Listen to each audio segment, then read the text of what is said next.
Hello, hello. This is your concrete path, the path that delivers shear forces and bending moments. For today, we have shear forces and bending moments. Problems would be dealing with the problems. So let's go start the problems.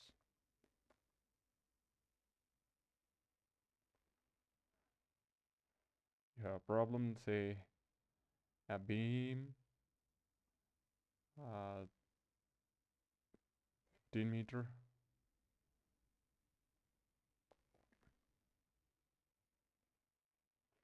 Then you got a reaction at D, reaction at D, and a reaction at B. You have here A, B, C, D.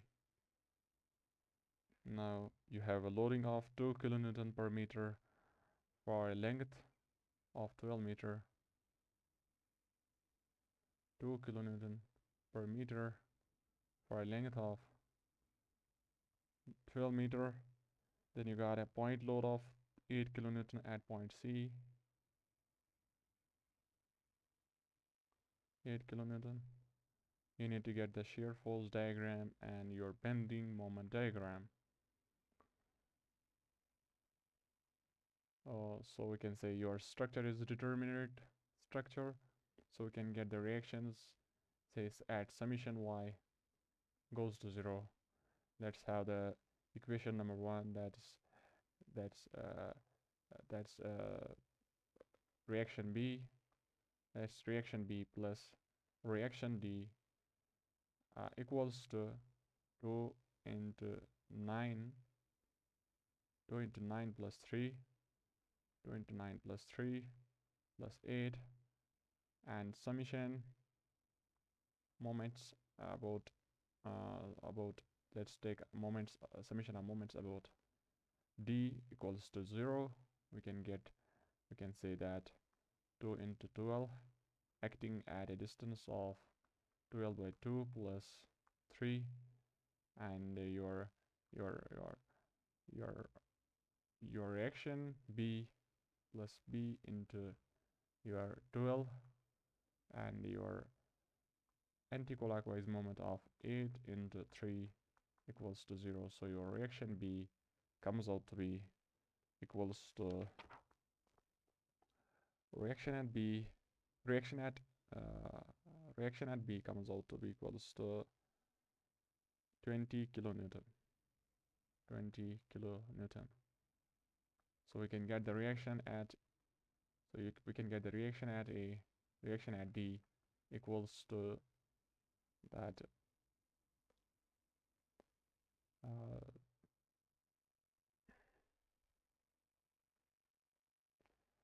minus 20. Reaction at B goes to 12 kilonewton. So once we got the reactions, next your step is get the shear force diagram.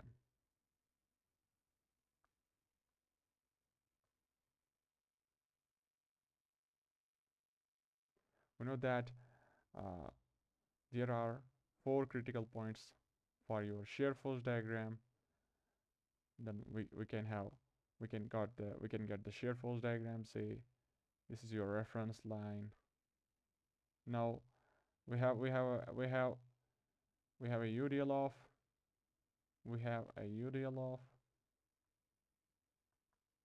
that 2 kilonewton per meter. So if you want to say what is the shear force at A, we can say shear force here is 0.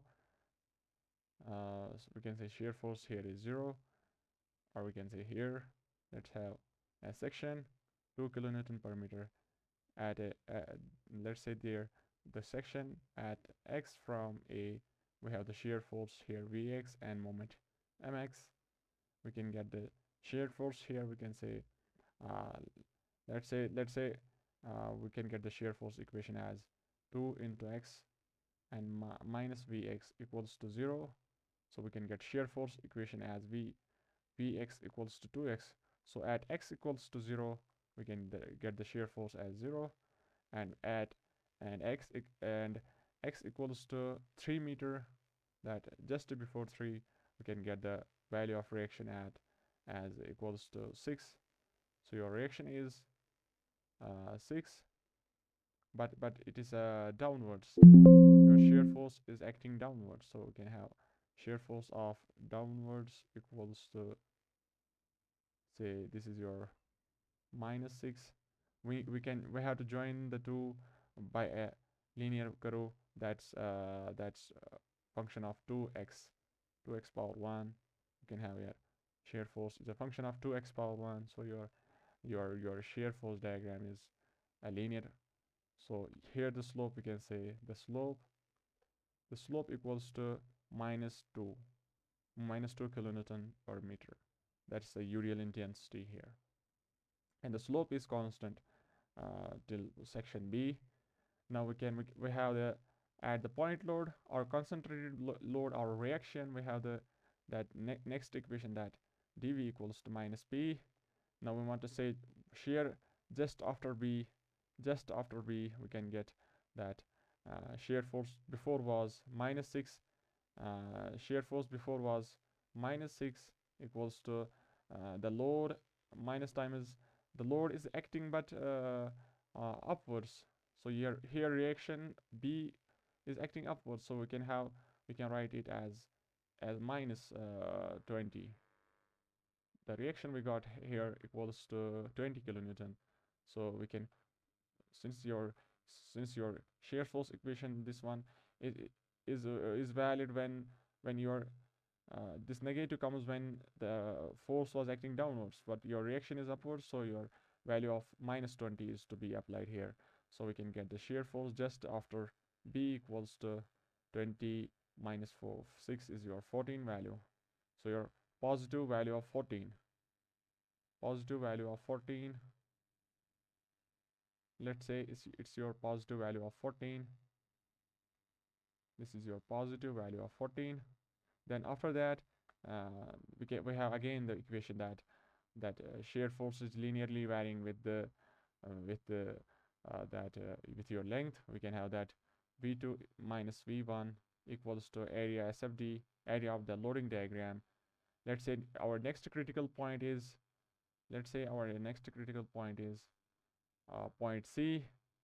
Our next critical point is point C. We can say VC equals to shear force just after B. So your shear force just after B was positive 14. So we can write VC minus 14 equals to area of SFD, area of that loading diagram, area of the loading diagram. When you write the area of the loading diagram up to point C, we can have that 2 into 9 equals to 18. So we can write 2 into 9 equals to 18, but it is negative because loading is acting downwards. So we can write 2 into -9 equals to -18. So your shear force just before point C is equals to -4. So your shear force just before point C is equals to -4. So if this is your -4, we have to join the two by a straight line that is a function of that minus Wx. This is equals to minus Wx.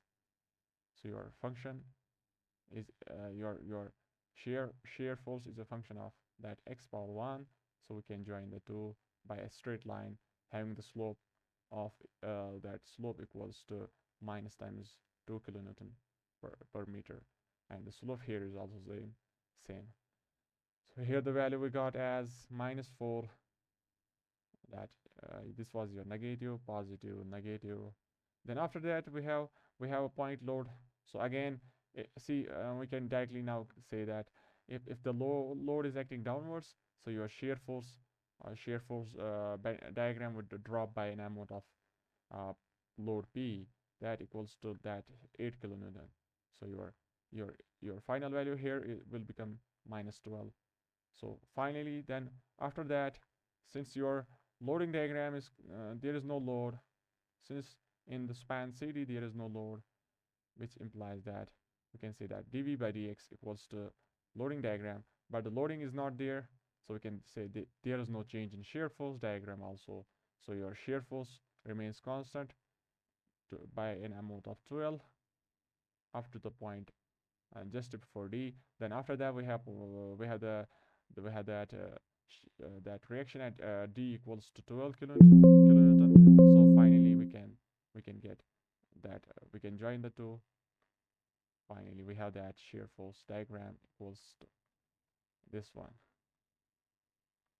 Now from the shear force diagram we can say we got one more critical point for your bending moment diagram.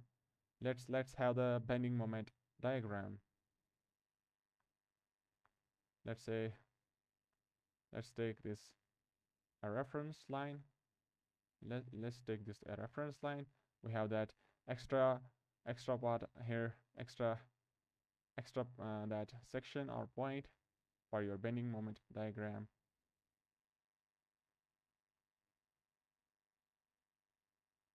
Say this was your SFD. Now this is your BMD. So let's calculate that.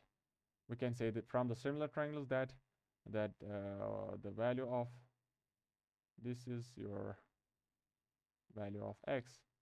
So we can calculate the value of x.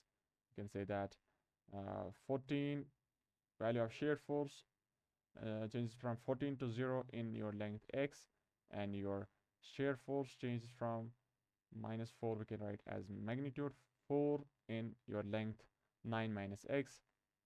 Then we can get the value of x equals to 7 meter. So we know that dm by dx equals to shear force. The point where the shear force equals to 0 or changes sign, we have that moment is maximum at that point, and the slope is also that 0 there, and slope is also 0 there because shear force is 0 there.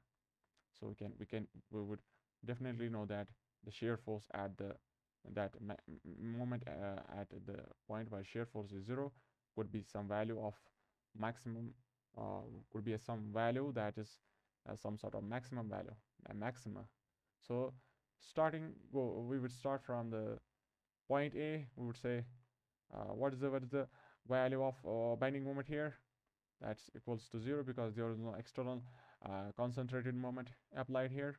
So we can say we have that equation that m2 minus m1 equals to area of the SFD between the 2 points.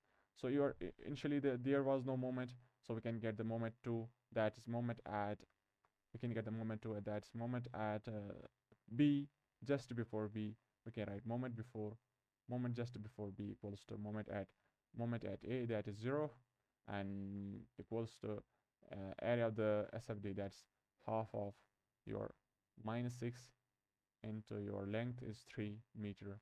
So we can get the moment at B equals to -9 kilonewton meter.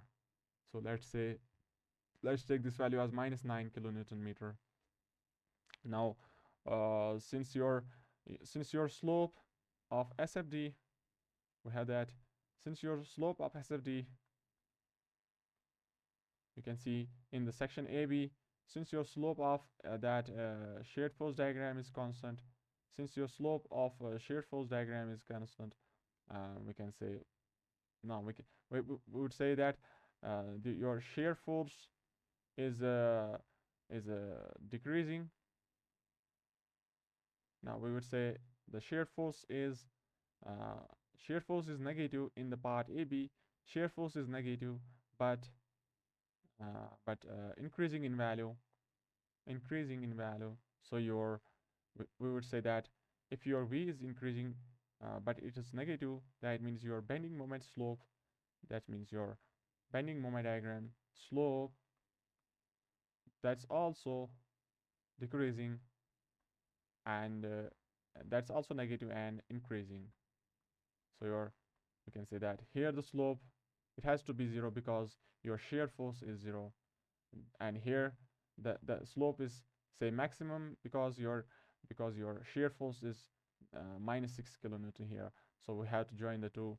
Let's say there is some slope, and we have to join the two by a degree greater than that shear force degree by one more degree. That's if your degree of shear force diagram is linear 1 degree, we can say that your shear force, that bending moment diagram, would be having a degree of 2.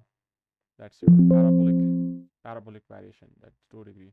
So your slope here is 0, and your slope is not 0 here, that's equals to minus 6. Then after that we have next point, that since we know that uh, because of point load, there's no change in the value of bending moment. We know that these statement, there's no change in bending moment value, there's no change in bending moment value, but a kink is developed, a kink or a change in slope is developed. So we have that. We say that now we want to check the next critical point. That's your critical point at x. At x, we can say that x equals to 7 meter. Now we want to find the value of bending moment at this section. We say that moment at x, would write moment at x equals to moment at x minus moment at your section B.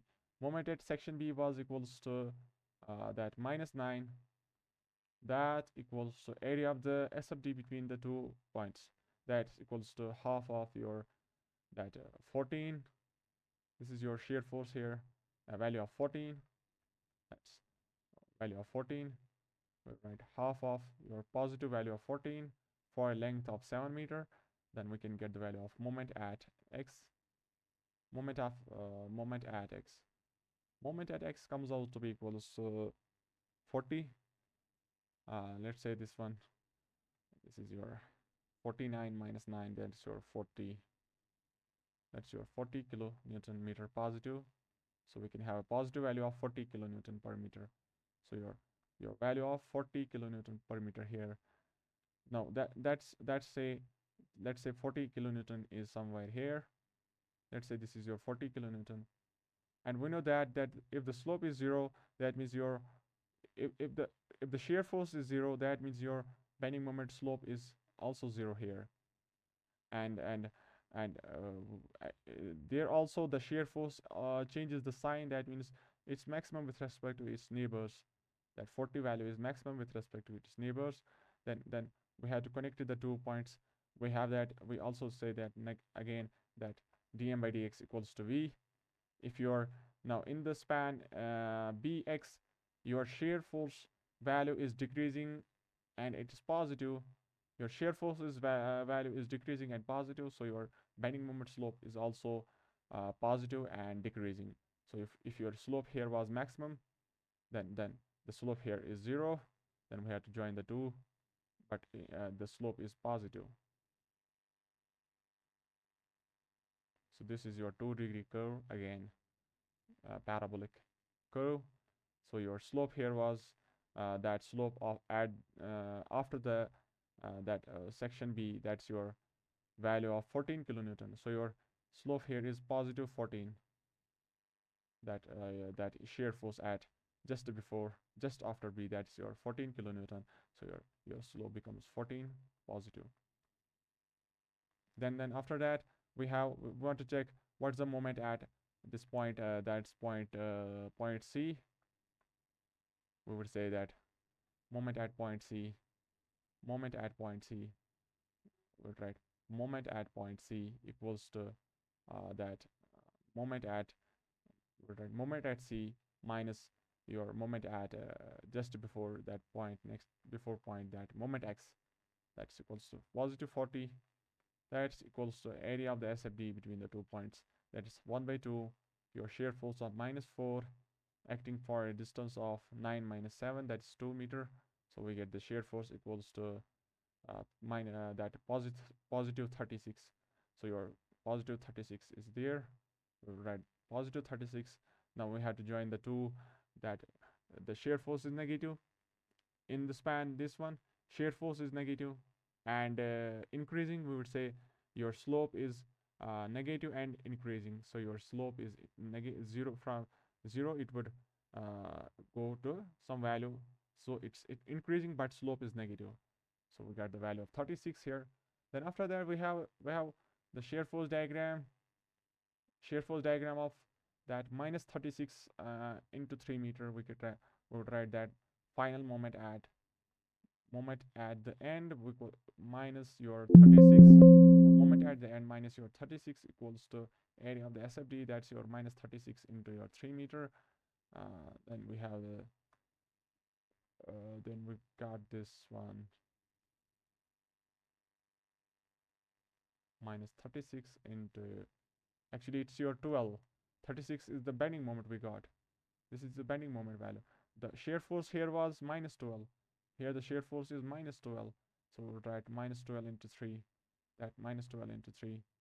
Minus 12 into 3. That means moment at the end. That is simply support that is equals to 0. So you have the slope here equals to 0, and the shear force and the bending moment here is a function of v into x. That x power 1. So we have to join the two by a straight line. Here the slope is equals to that minus 12, and it is constant because if the shear force diagram is constant from C to D, say your shear force diagram was constant in the C to D, shear force was constant in the region C to D, that means your slope in the region slope of bending moment diagram in the region CD would remain constant. That's equals to value of shear force, because your dm by dx equals to shear force V. Then we have that your bending moment diagram. Now the next point is here that we got one more that critical point that we called as this one, point of contraflexure. Point of contraflexure, the point where the bending moment is 0 or changes the sign. So your up to this point you were hanging the hogging moment. After that you got the sagging moment. So your point of contraflexure becomes this one. We need to get the value of location of that point of contraflexure. Let's remove this part. Say we are removing the part here.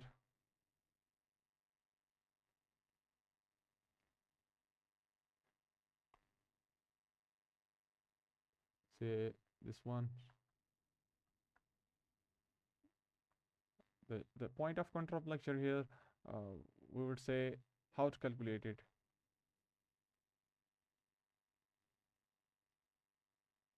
See, we know that moment 2 minus moment 1 equals to area of the SFD between the 2 points.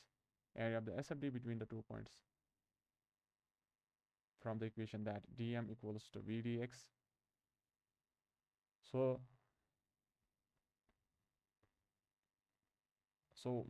we want to say that moment 2, let's say this point of contraflexure, say moment 2 at point of contraflexure minus moment 1. Let's say moment 1 was your this value 9 kilonewton, that minus 9 kilonewton meter, that minus 9 kilonewton meter, and between the 2 points that equals to that area of the SFD between the 2 points. Say this one, this is your area of the SFD, that's a trapezium. We need to get that area of the trapezium.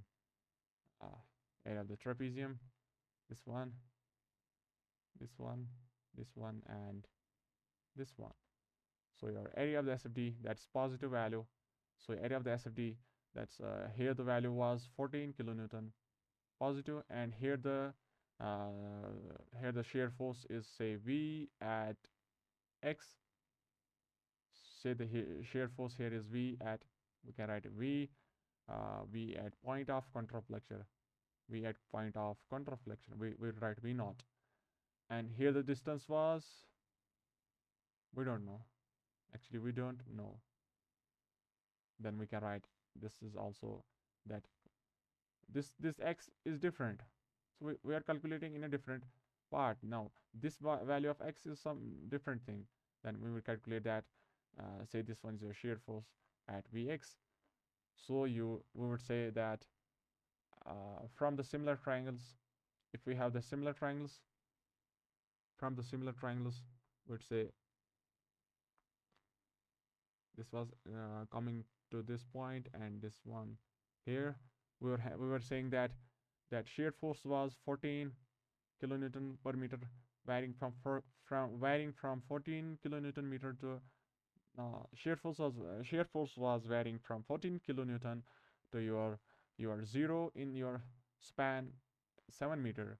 So we can say 14 by 7 equals to your shear force for this triangle. You can say shear force for this triangle for Vx by, and the distance here is 7 minus x. You can write 7 minus x. So we can get the equation of shear force in terms of x. We can say shear force at x equals to, then calculate that. Let's calculate that shear force at x. We can say 14 into 7, that's 98. That's your 98, and 14 plus 7, that's your 21.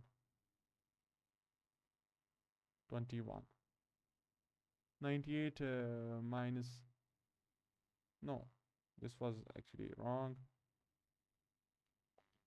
Would say that 98 minus 14x into 7, we divide it by 7, we can get that 14 minus 2x, equation of 14 minus 2x. A shear force equation is a linear variation of x, so we would write 14 minus 2x.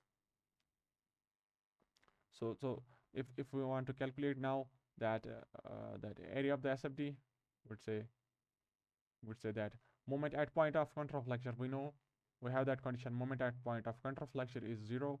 Moment at point of contraflexure is 0 minus 9 equals to 1 by 2.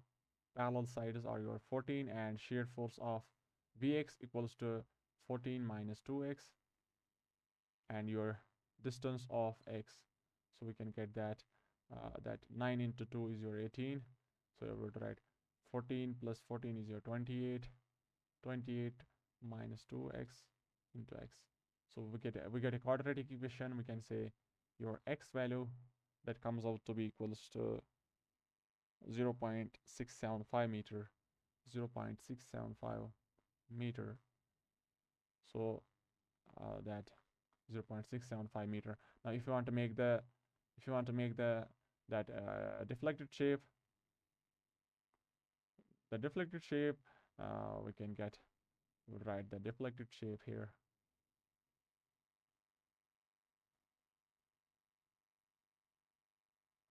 Say the supports were at D.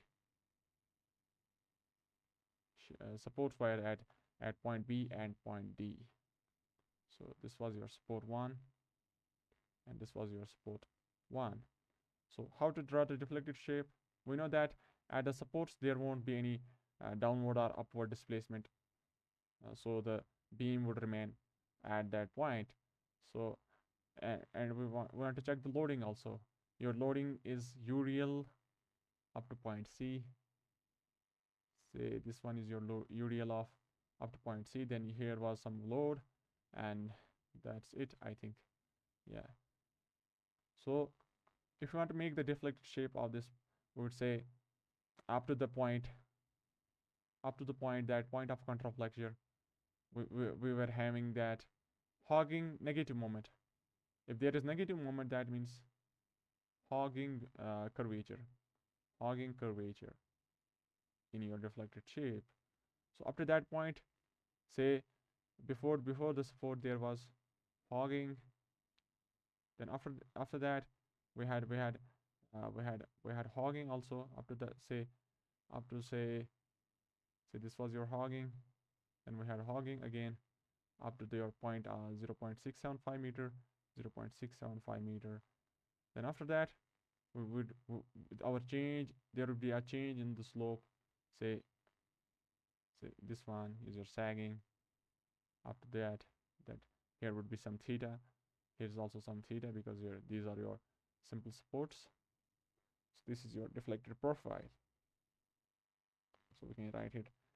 We know that that hogging, for the hogging moment, what happens is that that say this was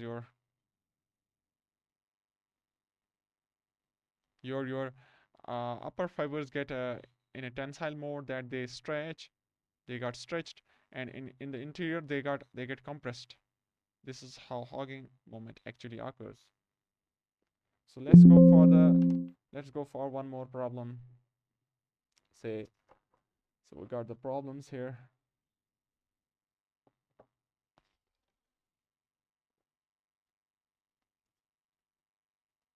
Let's say this is a standard problem we are going through. Let's say, let's take the problem. Say a simply supported beam, a simply supported beam with overhangs on both sides, subjected to UDL of W kilonewton per meter throughout the entire length.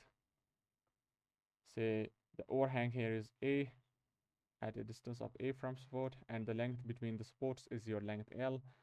So we need to get the shear force, bending moment, and extra all that stuff.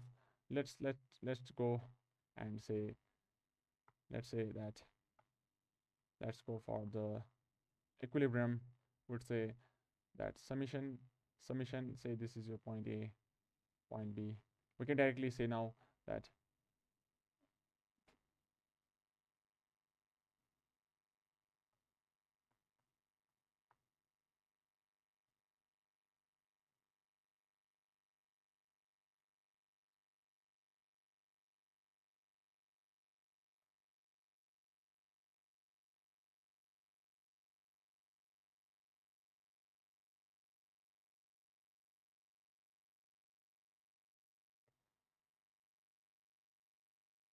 say for the shear force diagram, we can write that this is your shear force diagram line.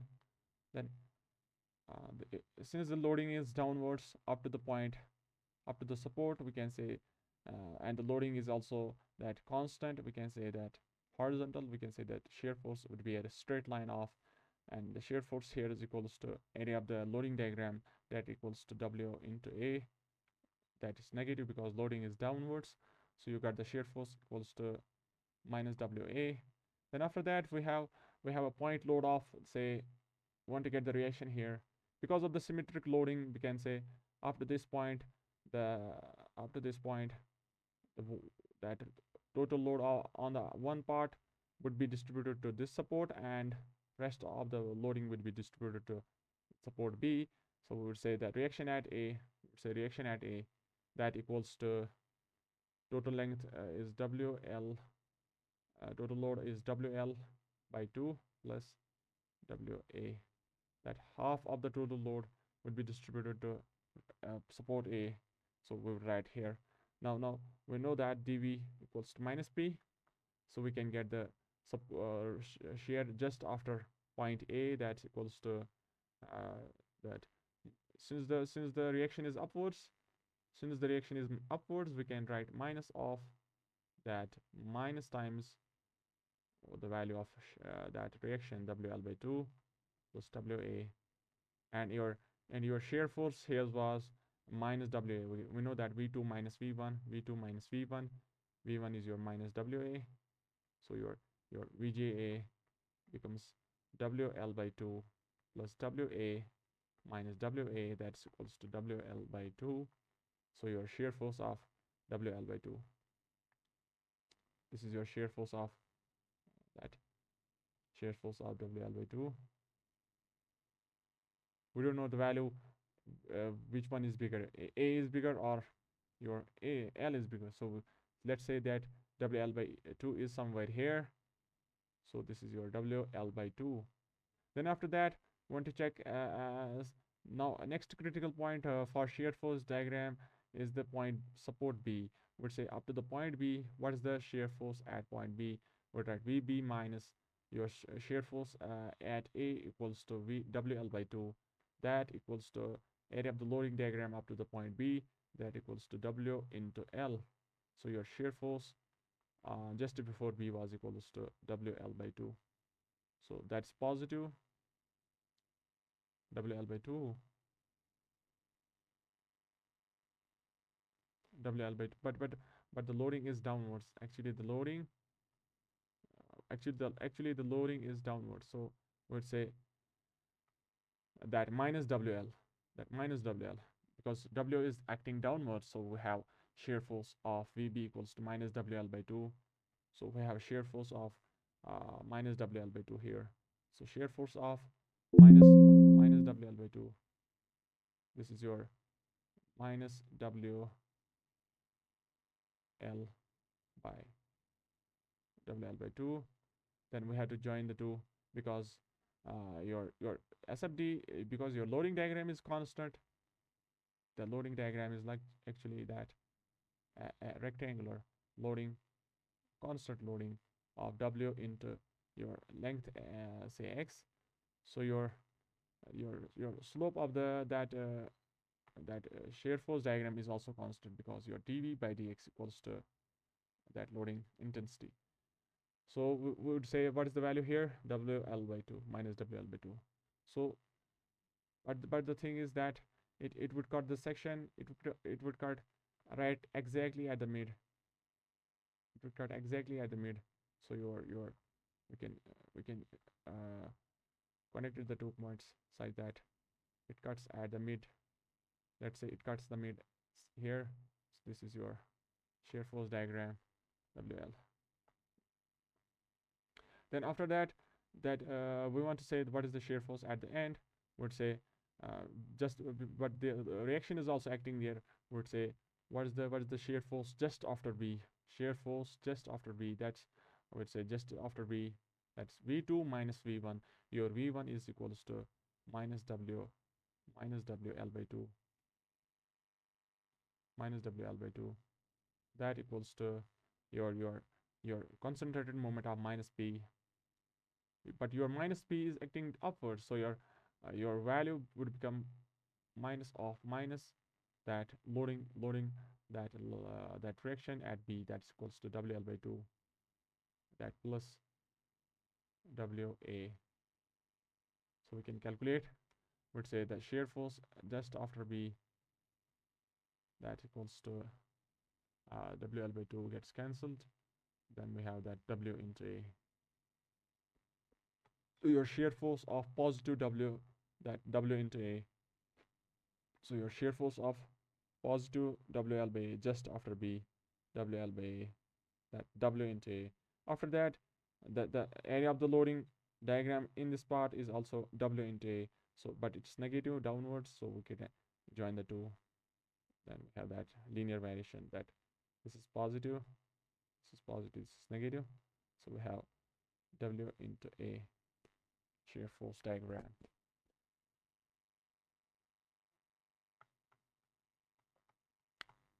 Now next part is your bending moment diagram. So this is your reference point, reference line. Then say, since at the free end there is no moment, and the beam is symmetric. Since the loading is symmetric, your BMD is also symmetric. But the shear force diagram is not symmetric. You can see that here it's WL by 2, here is WA. So your BMD is symmetric, that the point here, it would be equals to W area of the SFD, that's half of your W into A into your length A, but it's negative, so minus WA square by 2. Since the slope here is since the value of shear force here is 0, so your slope here is also 0. And since the slope here is WA, so here the slope is WA, and we need to join the two by a curve that is a 2-degree curve. A 2-degree curve, that a 2-degree curve. Here the value is that minus WA square by 2. Minus WA square by 2. Minus WA square by 2. This is negative. Then after that we have that critical point at the support, at the midspan of the at the midspan. Would say, what is the bending moment at that midspan? Let's calculate that. Would say moment at mid, that's M2 minus M1 m1 is your minus wa square by 2. m2 minus m1 equals to that area of the SFD between the 2 points. That's half of positive WL by 2, positive WL by 2, and positive WL by 2, and it is acting for a length of L by 2. So we got the moment at mid equals to WL square by 8 minus WA square by 2.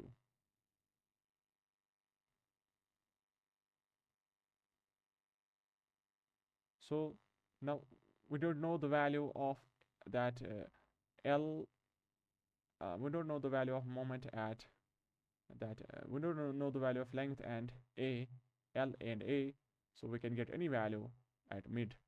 The BMDs, the BMD can be, we can have three possibilities of bending moment. Let's say if we want to plot, we have that shear force diagram is linear, so bending moment diagram would be a that 2-degree curve. But the possibilities are that if the say shear force here is 0 at the mid, shear force is 0, that means your slope at the mid is 0. Either it could be in this part 0, either it could be touching the line, or it could be somewhere here, but it has to be 0. That slope has to be 0 at the mid, and and and uh, and the area of the SFD is positive in this region, so uh, that that BMD has to go upwards by some amount of that area of that WL square by 8. It has to go upwards by this amount WL square by 8, but it depends on the value of A and L, and accordingly we can get 3 critical points. So the first critical point is that we don't know the value of here, what do we want, we don't know the value that here what actually can come, but here we can say that directly that the moment here comes out to be 0 when it touches the line at the mid. So if we want to check the condition for that moment at mid comes out to be 0, if we want to say that, so your case 1 says if the moment at mid we want it to be 0, what should be the condition of L and A? We would say 0 equals to WL square by 8 minus WA square by 2. So your A becomes length by 2. So your length, that's your overhang of A should be such that it should be length by 2, length by 2, the support that was between the two supports length L. Then of that, if half of that length we have that overhang, then we can get the moment at mid equals to 0. That's would say that percentage overhang. If you want to say percentage overhang on each side, so we can say that that's equals to A. A is your L by 2 upon total length is your L by 2 plus L by 2. That's your 25%. So now we got the condition that either that A and L are related by that A equals to L by 2. Now we can vary that A and L say that say now case 2 say that say A greater than L by 2. What is the condition for A greater than L by 2? Let's say if we want to say moment at mid, then we can get the value WL square by 8 minus that WA square by 2. Since your right in this fashion, since your A is greater, if A is greater, that means your that A square is also greater than L by 2. That means if it is say L square by 2, L by 2 whole square, that's L by 4, L square by 4. So this one is your L square by 4, and if you multiply it to W by 2, you can get a value of WL square by 8, but more than WL square by 8. So this value comes out to be a value of more than WL square by 8. So a negative value, but subtracting it, so your moment at mid would come out to be negative value. So if your moment comes out to be negative value, that means the diagram would be somewhere this one. And by the symmetry, since loading is symmetric, you can also calculate it. But since the symmetry loading is symmetric, that your bending moment will also be symmetric, that diagram. And for the case 1, if the length was L by 2, we could have the bending moment diagram as this one. And similarly, now for the case 3, say length is, say A is less than L by 2. So your L by 2, we can say your WL square by 8 is value is more than that WA square by 2, WA square by 2. So your M mid would come out to be positive. This is your case 3. If your moment comes out to be positive, that means moment diagram would be that upwards. So we have to join the two. Here the slope has to be 0. Then it could go downwards, and then the slope here it's 0, because your shear force at the ends is 0, and at 0 also at the support mid span.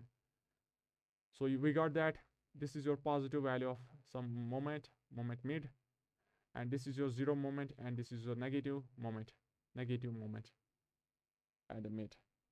So the condition is that since it's having a real application, would say what should be the best condition to how should we optimize that A and L such that we can get that most economical beam design. Would say that for most economical beam design, for most economical beam design,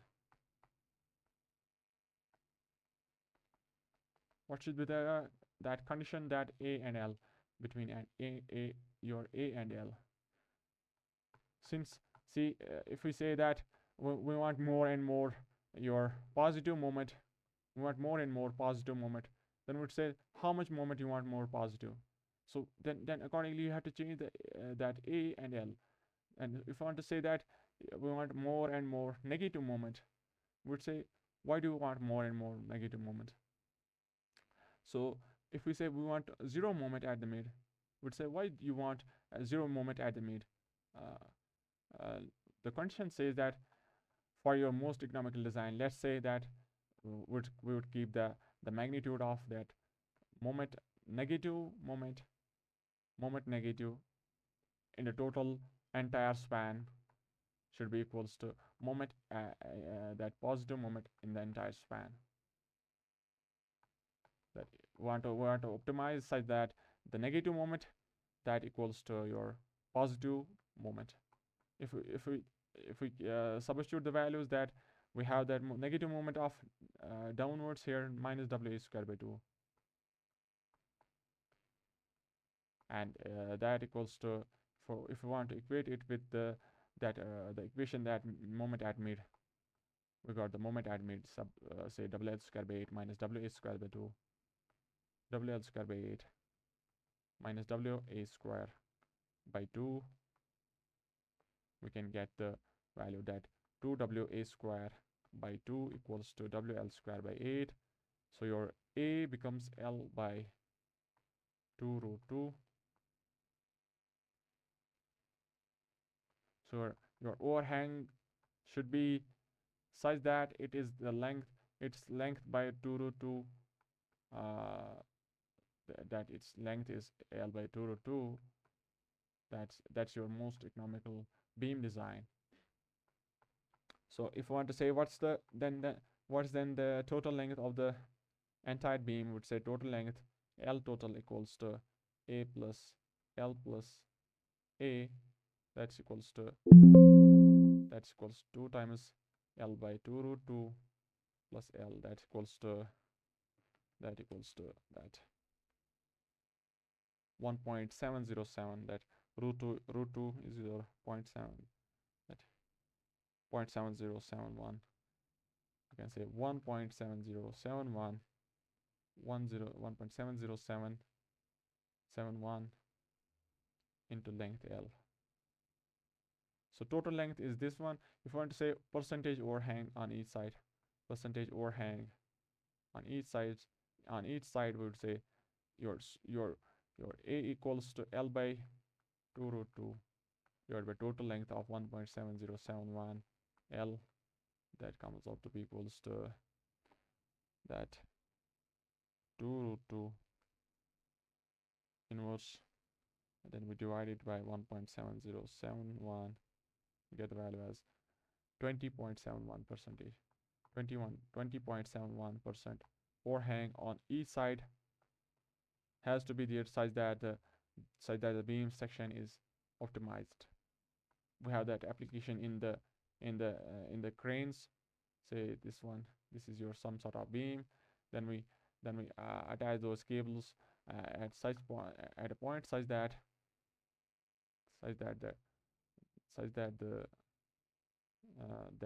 this length is your 0.207 of total length LT. So this is your this is your length L, and this is your 0.7207 LT. This is your LT. That means this one L equals to difference of these two, that's 0.207 into 2 minus 1, that's 0.5858 LT.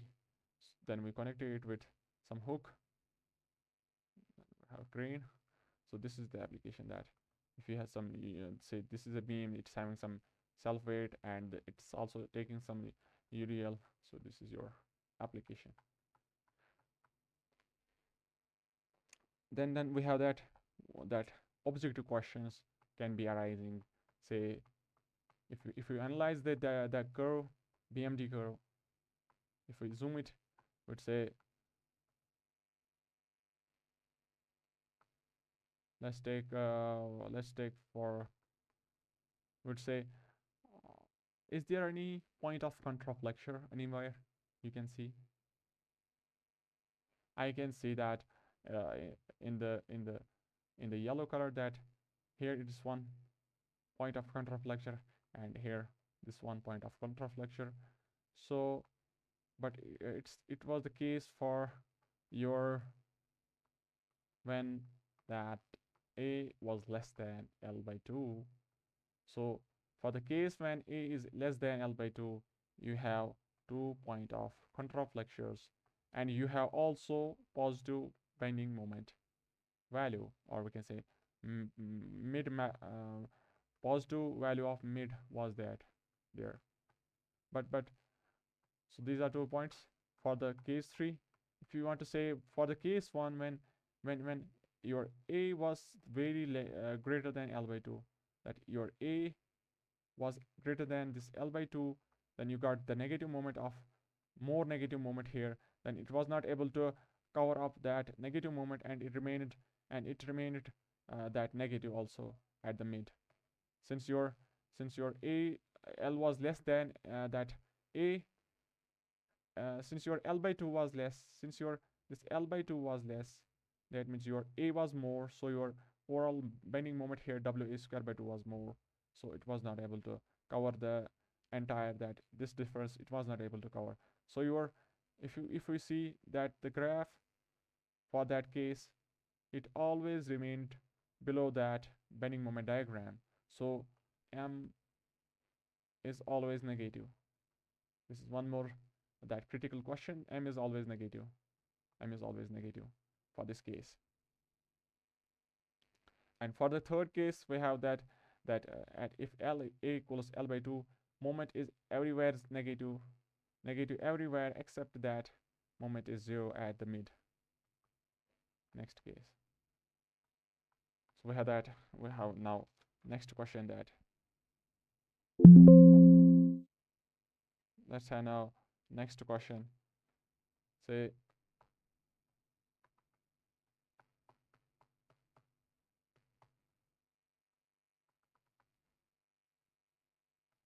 this one, you got a beam of 4 meter, then here there is some cable, and to that, there's a weight of that root 2, which we'll write it later.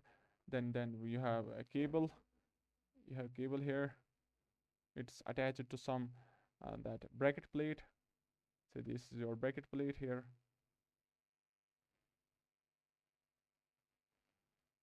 and it is fixed at this point B. Then we need to get the SFD and BMD for this condition. So this is your support, and this is 1 meter. This is also 1 meter, and this is your 2 meter. So this was your support, simple support.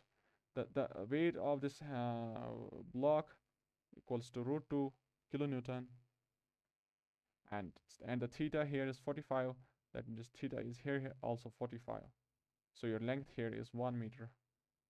Your height is 1 meter of the post bracket plate. So you have a cable. It's attached to through by a frictionless pulley here. You have a frictionless pulley on which the cable is connected. That frictionless pulley. Yeah, frictionless pulley. Pulley is frictionless. You have this bracket plate. We need to get the SFD and BMD. So if we cut the section, say we want to check what's the effect of that pulley and this bracket plate and that load, how the forces are transferred to the beam. So when the loads are transferred to the beam, we can get the shear force and bending moment diagram. Now we say that this was your load of root 2 acting downwards. This was your cable, and it would be root 2 upwards. Then after that, if we want to say then in the cable itself, say this was your cable root 2 downwards, and this was your cable in 45 direction. And so this one, if it is your theta, this would be your, say this would be your root 2 sine that cos theta, and this would be your root 2 sine 45. That equals to 1. That equals to 1. So finally, we would get that. We would calculate it later. Then after that, we had that bracket plate here. So if the force in that rope is tensile, if it is in this direction here, it has to be downwards, root 2. So similarly, we can get the components that if we resolve it. When we resolve it, we say that horizontal force would be some.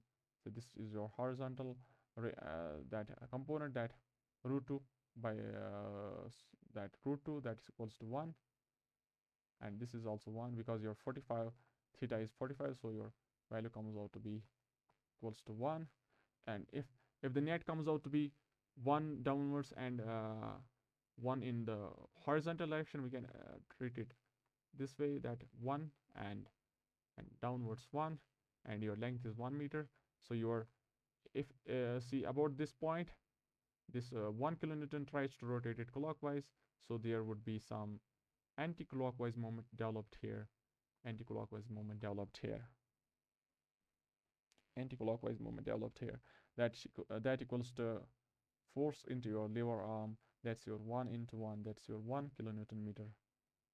And the force here, it has to be balanced by summation fx goes to 0. That's 1 is here in this direction and 1 is here, and summation fy, we can write 1. Similarly, if now this reaction is this reaction is here, that reaction, this is by the bracket plate towards because of the that component of the cable. Now the same reaction is applied to the beam downwards. So now the beam would look like this one. Would say if the force is transferred here upwards, we'd get downward force of 1 kilonewton, and the clockwise moment of here it was anti-clockwise 1 kilonewton meter. So here the moment would be clockwise 1 kilonewton meter, and if the that force along that axis is 1 kilonewton in this direction, in the beam it has to be that in this direction 1 kilonewton. These all 3 points are acting at that bracket plate point at 1 meter from A. Now at the this pulley section, that at the pulley point we can get that we would resolve that components. Once we resolve that those components, we would get the, since actually that root 2 was acting downwards, root 2 was already downwards, then we had that component of that root 2 in the vertical direction as upwards 1, so we can write it upwards 1, upwards 1, upwards 1. Then we have horizontal component of that 1 in this direction 1. So this is your final diagram for the loading. Now we want to calculate that shear force and bending moment diagrams. Let's say this is your part, this is your next part, and this is your next part, this is your next part.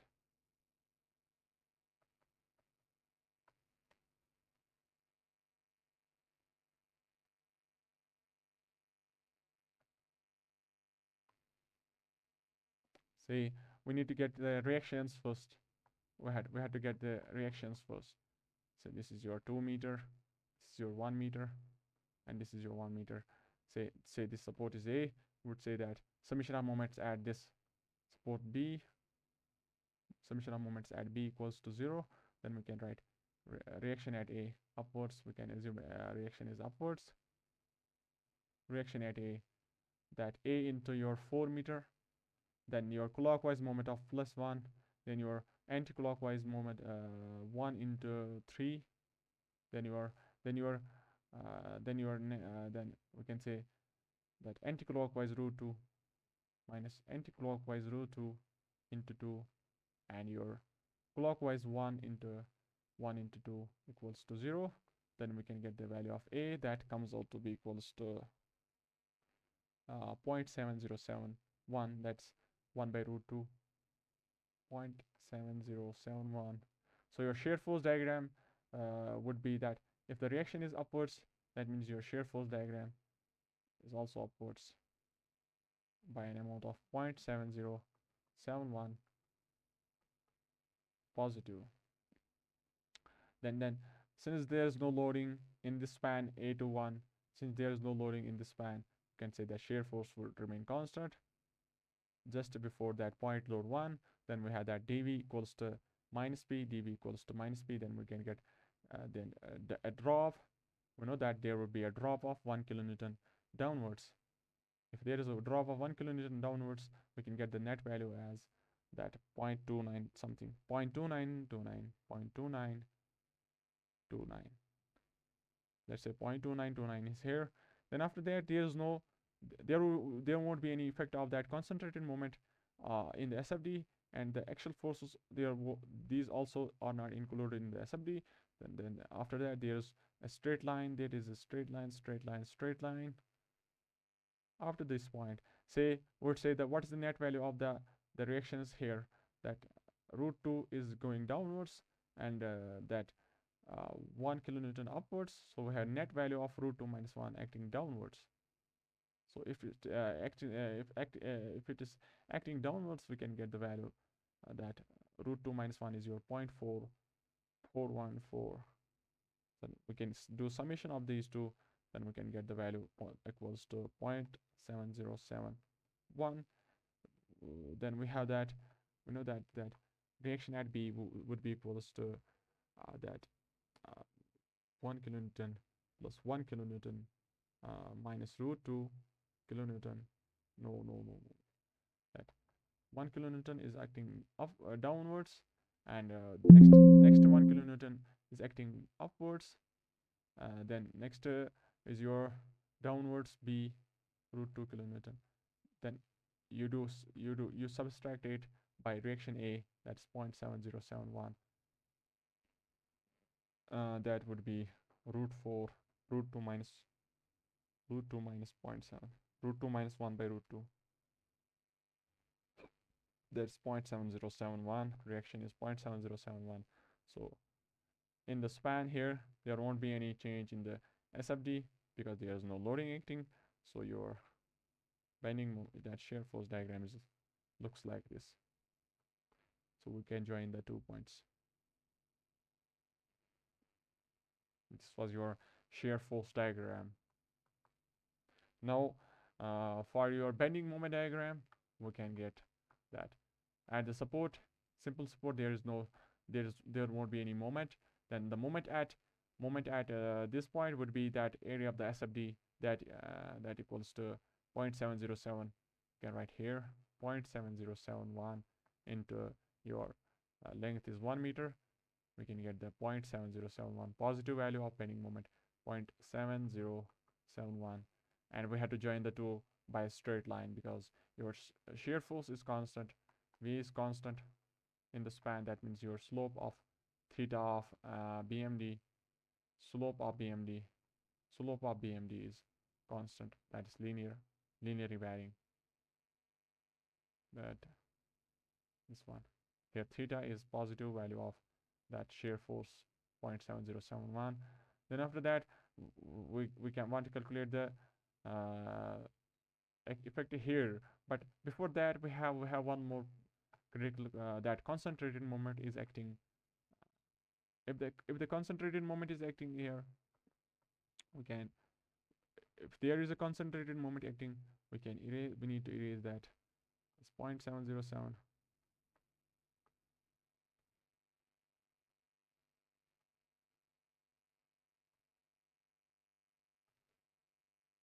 Let's keep it. Let's keep it now. Then we can since your clockwise moment is there, so your BMD jumps up by an amount of that 1 kilonewton meter. So so it jumps up by an amount of 1 kilonewton meter. So finally you got the value as 1.71, 1.7071 at this point. Then we want to calculate the moment at this point, bending moment at this point. Let's say moment at this point equals to moment next minus 1.7071 equals to area of that SFD, that equals to 0.2929 into your length 1 meter. You can get the value equals to that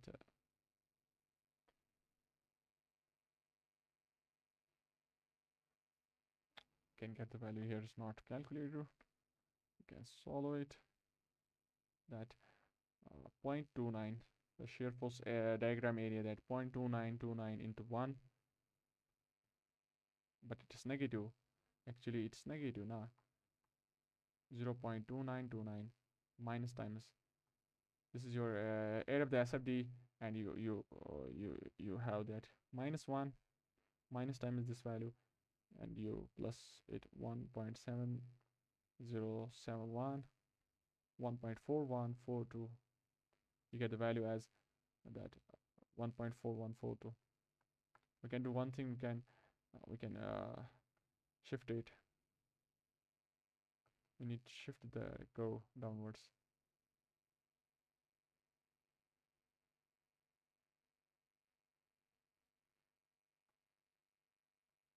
Say this was your 1.7071. Say this was your initial value was your 0.7071. Then it lifts us up by amount of 1 kilonewton meter. So your final value was 1.7071. Then after that, we want to calculate what is the that bending moment here. We got the value as 1.41, 1.4142. We can join the 2 points by a straight line because shear force diagram, shear force is constant. That means your slope is also constant, and it's negative, and so your slope is also negative, that negative value.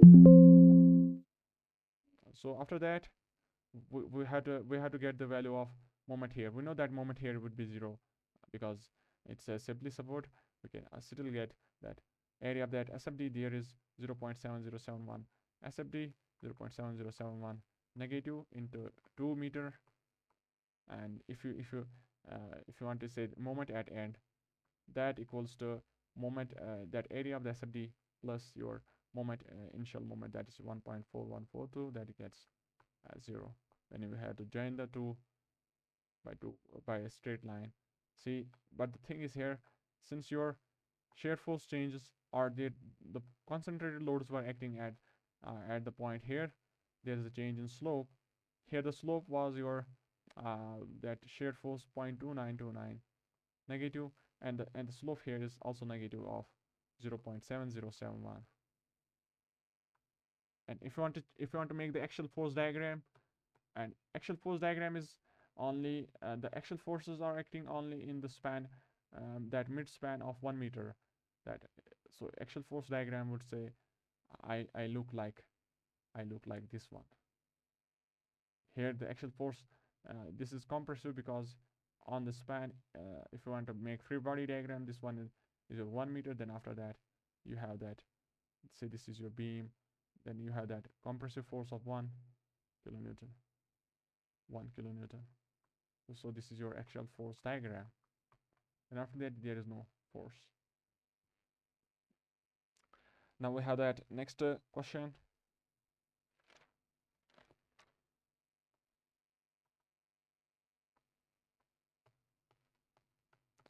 Say we have equation that loading UDL is a function of that y equals to sine of 3 pi x by L kilonewton per meter, where x is from any, say your simplest support, say x is from any support, say this is your x.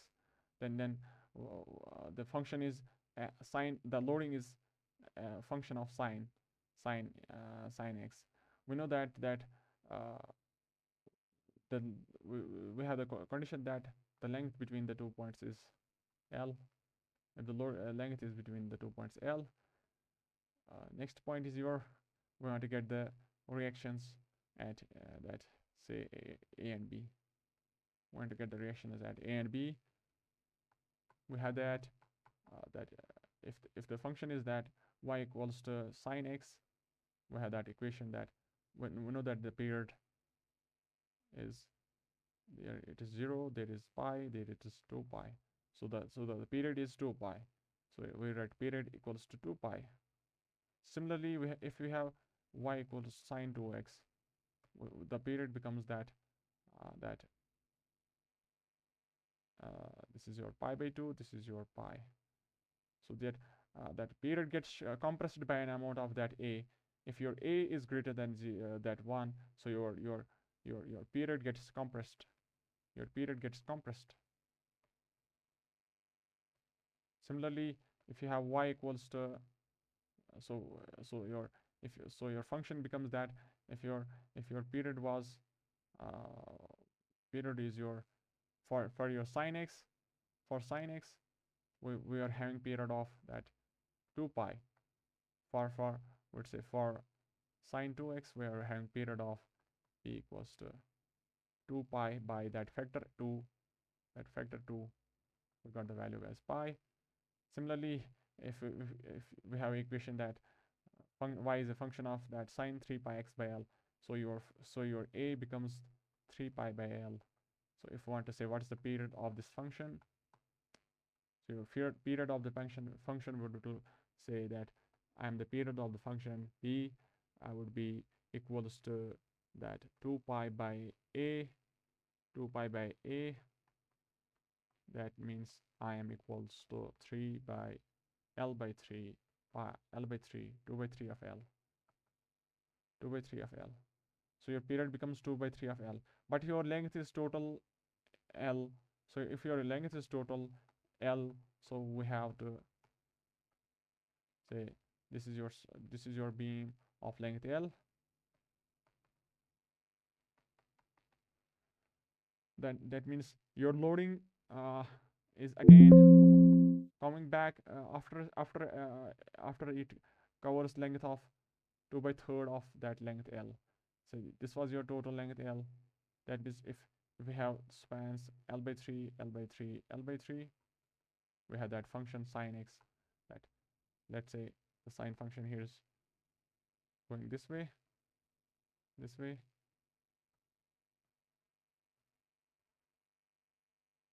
this way. So we know that say this one is your positive values of sine x and this one is your negative values. Say if the say assuming that if here it's positive, then it has to be negative. That means if the loading here is say upwards, if the loading is acting here upwards, and the loading here has to be downwards. Similarly, it repeats after your length of 2L by 3. So your period is 2L by 3. Period is your 2L by 3. Then we can say that let's say that reaction here is acting downwards, reaction A. Here the reaction is RB downwards. We can say that reaction A and reaction B equals to summation of that all that sin x loading, summation that sin x loading. So we can say your area of that function, that sin x in the span L, we can integrate it. So your total, we can say total external load that equals to integral 0 to your length L. Function is that sine 3 pi x by L. So if you want to integrate it, if you take small step dx, then you integrate it, we get the values minus cos 3 pi x by L, and we have that 0 to L, and you divide that, factor that 3 pi by L, and you substitute the values that minus cos 3 pi that L by L and minus cos of 0 L by 3 pi, you get the values as 2L by 3 pi. If the total loading is 2L by 3 pi and the loading is symmetric above the say mid, since the loading is also symmetric, then we can say the reaction A equals to reaction B equals to L by 3 pi. Now next one is your moments, that concentrated moment. Say this is your concentrated moment. We know that no, we're studying concentrated moment. We would write now that uniformly distributed moment. Uniformly distributed moment. We'd write it as say UDM. We know that UDL was you were having a cement bag. Say cement bag is having that 50 kg, you can say 500 Newton load. If we place it say horizontally, say the length of that cement bag is 1 meter, we say that the load is distributed, that 500 kilonewton load is distributed in length L equals 1 meter, such that we can say that intensity, that 500 Newton is spread in 1 meter, so your intensity becomes Newton per meter 500. Similarly, for the uniformly distributed moment, say if you want to you assume that you want to make apply a moment of say 100 kilonewton meter. You want to apply this moment, but we know that if the moment has to be applied, it should be we say moment z, you are applying 100 kilonewton. But for the moment about z axis to develop, you have to we have studied that you have to apply those bracket plates. You have to apply those bracket plates, then that would create that clockwise moment or anti-clockwise moment, whatever you want. So similarly, if you take that, if you want to spread it, say 100 kilonewton meter, if you because of some condition you are not able to apply it at a single point 100 kilonewton meter, you are not able to apply it at a particular instant, say because that it needed a large amount of that bracket plate length, but the space available was not that much, and the force you need to apply here. It was also requiring very huge amount of force, say very much. P was applied, P was to be applied max, and L was to be max. Then you can't apply that moment, that particular moment at a single point. So if you want to make it as a distributed point, that a distributed moment, for that you would install a large number of those bracket plates. So you install those bracket plates. Let's have those bracket plates. Let's say this is the bracket plate 1, this is bracket plate 2. Similarly, copy them, then you drag again.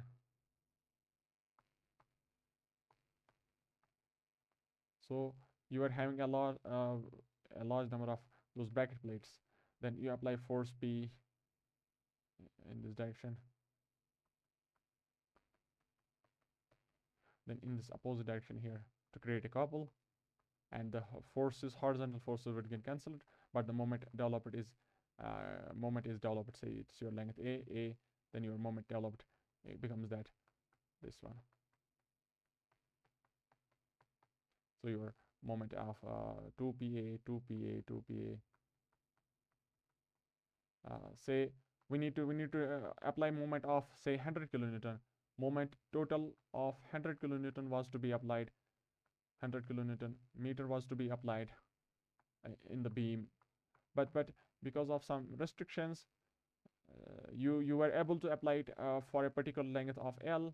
So we can say that total moment of M total was applied in a length of L, so that the intensity here, that 2pa, we can say we can say that the intensity we got as M, we write it as M, small m, that we get write as kilonewton meter. This amount of kilonewton meter have to be applied in your length L meter, so we can get that intensity of that concentrated moment. But it's having a intensity, it's not a concentrated moment at a that I hope you got that, what I'm saying. That so your that concentrated that uniformly distributed moment is that you have M, that's kilonewton meter per meter. So your uniformly distributed moment. Let's say you have a question of that simply support beam. Let's say you got a simply support beam of length L, and you had applied infinite number of these. Say that the intensity is M, kilonewton meter per meter. You need to get the shear force and bending moment diagrams. So for that, we can say we can get the summation fx, summation fy goes to 0. We can write that summation fy goes to 0. Summation fy goes to 0. We can write reaction A, reaction B. We can write A plus B upwards, and we have since there is no force applied, there is no force, external force, we can write A equals to B, A equals to minus times B. Now we'd say summation moments at, say, B equals to 0, we'd write as A into L, and your since the moments are in a distributed moment, the moment is a distributed moment. If say total moment was M, if say total moment, all those moments, small moments, are acting in the clockwise direction, so about that point L, we would say the total moment equals to that clockwise moment of minus times that clockwise moment of positive M into L. This was your kilonewton meter per meter, and if you want to get for L meter, this is your total moment M that's applied on the beam in the clockwise direction. So that about this point, this is your clockwise, and these all are your clockwise net moment of ML. So finally you got the value equals to 0. We would say that reaction A, so reaction A equals to minus M kilonewton. Here the M is in kilonewton. By unit conversion, you got the value as M kilonewton. So minus M. since the shear force diagram you got as minus m at the support you got minus m. Then after that there is no external force. Since there is no external force, we can say dv by dx equals to loading intensity. There is no loading intensity. We can have that shear force constant. Then after that we can have that, since the reaction A is minus times of B, so your reaction at B would be equals to plus m. So your reaction at B would be equals to plus m. So your SFD looks like this one. Then after that we need to get the BMD. Say this is your BMD diagram. We can say let's take any section. We know that the value of that reaction A equals to minus times that downwards m. And if you want to say what is the moment at any section X, so you cut a section, you're applying those concentrated moments of m for length of x. You want to say what's the internal forces. Say the shear force here is Vx and moment here is Mx. We need to get the value equation of Mx. We'd say that summation of moments at x equals to 0. So we would write bending moment Mx clockwise, anti-clockwise, and your this one is your anti-clockwise m into x. Then your clockwise of that uniformly distributed moment m kilonewton meter per meter, and this is for per meter. If you want to apply it for the entire x meter, into x meter, we would write as into x meter clockwise equals to 0. So your overall value of mx becomes 0. Your mx m at any x becomes 0. So moment diagram would look like 0 0 0 0 0 0, no 1, only 0. So your BMD, this is your BMD, 0 line. So it has a particular application that if you want to make a beam that's purely designed for shear, pure shear, we can say purely designed for shear stresses. Pure shear stresses we are designing. If you are to design the beam for pure stresses, if you don't want any bending stress, there's a bending stress is from bending moment we get bending stress. That's the normal stress. We don't want that normal stress, then go for this design. We can also have that next question, that cantilever, it's having those tiny these concentrated moments m kilonewton meter per meter. This is your intensity of that concentrated moments. So we need to get the shear force and bending moment diagram. Let's say that would write summation of m forces in y goes to 0. Since there is no external force, we would say reaction at A, this is your horizontal and this is your moment mx. We would say that reaction at A equals to 0. There is no external force. Then summation of moments at A equals to 0. We would write minus times moment at A anti-clockwise plus that L clockwise moment of m into L equals to 0. So your moment at A equals to ml. The direction we assumed that anti-clock, that's correct. The concentrated moments try to rotate the point A in the clockwise direction. So your resistance would be in anti-clockwise direction equals to m into L.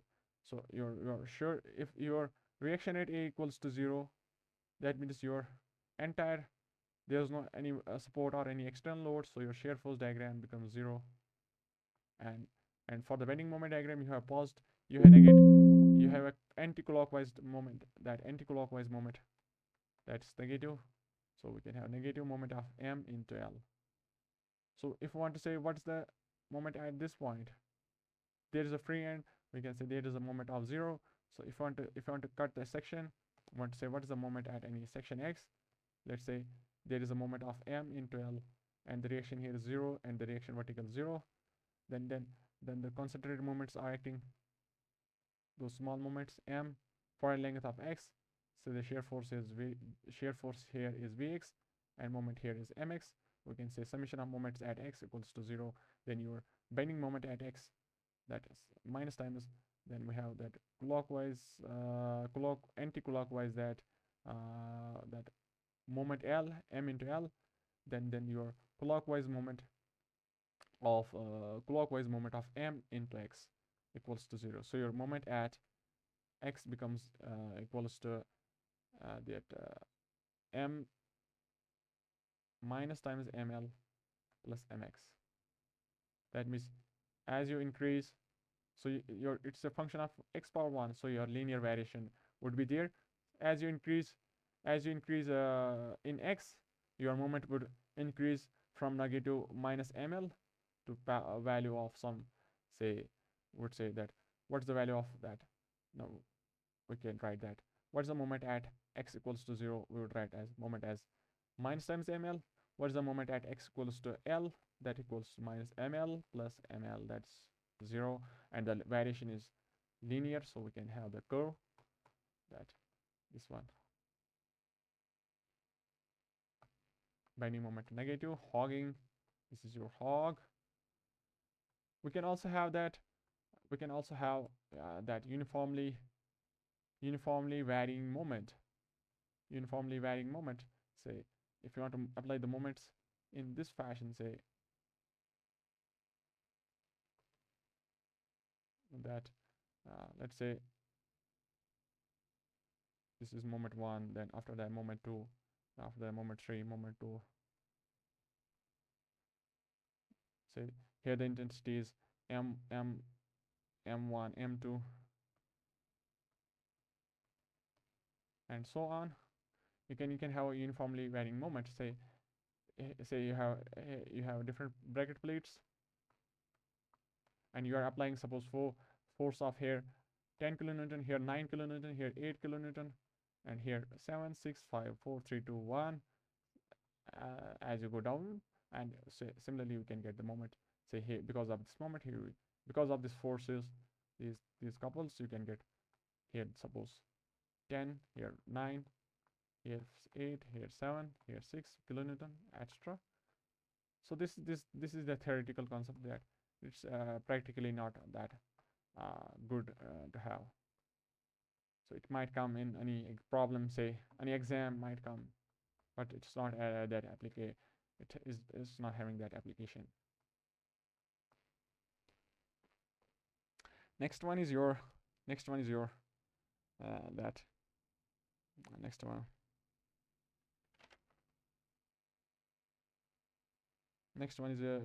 concept of that two beams.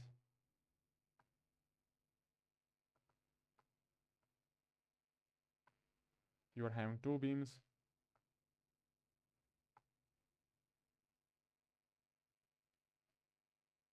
This is your beam 1, and this is your beam 2.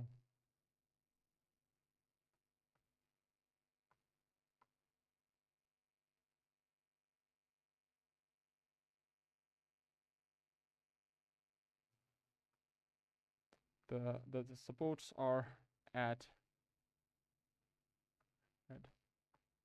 this is your support 1, and support 1 is also that at this point. You have one more support, and a clockwise moment of W into A acting here, and a force of W acting at this point, and a force of W acting at this point. Then we have the lower beam is balanced at, say, this point, exactly below this point, load W. Now you have the dimensions that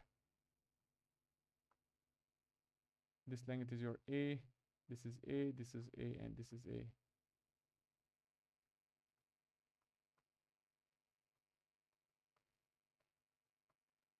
we need to get the shear force BMDs for both the beams. So we can have a free body diagram. We can apply free body diagrams. Say your first beam is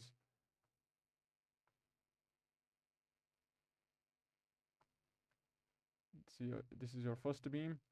We can say that load of W is acting here, and load of W is acting here, and clockwise W, 2W or WA, yeah, WA, and length is A, and your support is acting here. This is also A. Say we would write it as A, B, C, D, E, F. So your D, E, F. So this is your D, this is your E, this is your F. We can solve that. Let's say let's go for that summation Fy goes to 0. So let's say this is your reaction at A, reaction at D, and reaction at E. Let's say D plus E equals to 2W, and summation M moments about, take any point, say moments at E equals to 0. Now we would calculate that clockwise moment of D into 2A, and anti-clockwise moment of W into 2A. Then after that, anti-clockwise W into A. Then we have clockwise moment of clockwise moment of W into A. See, when we say that summation of moments at E goes to 0, then we have to do all those effect of all those moments. We don't go only in left off section or either off section. That's the concept for bending moment. For the moment, we can have all those effects combined. So we get the value of D equals to W. Is it W? D equals to, get the reaction as D equals to W, and similarly we can have E equals to W by force equilibrium. So if your forces are that, now we can write that force, this is equals to W, this equals to W. Now if you want to make the shear force and bending moment diagram, you can have that.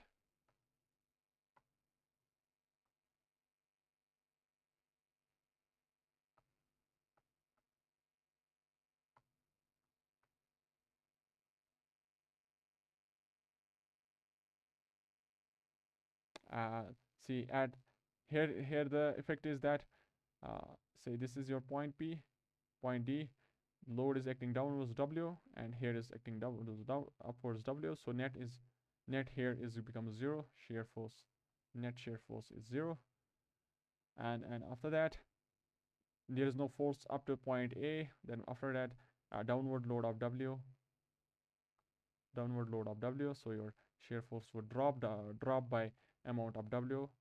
Then after that it remains constant, no external load is applied. Then after that you have reaction of W upwards, so a rise of W. Then after that there is no force, so this is your shear force diagram. And for the bending moment diagram, the effect of these two would be cancelled, because this is acting, say, clockwise. Say this is your clockwise, and because of, say, this is your anti-clockwise, and because that this one is your clockwise and this one is your anti-clockwise, net effect is cancelled. So after this point there is no force, there is no moment developed. And after that we have that, since there is no see here there's no moment, so here the moment is 0, but here there would be some moment, and that's a negative because your shear force diagram is negative. So we can write moment at this point equals to moment at this point plus area of the SFD, that's negative value of minus W into A. The variation is linear, minus W into A, linear variation. Then after that we don't have any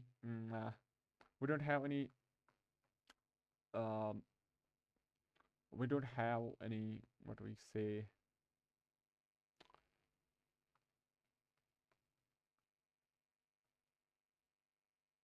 See, at the end, at the support, at the free end, we have a clockwise moment of W into A.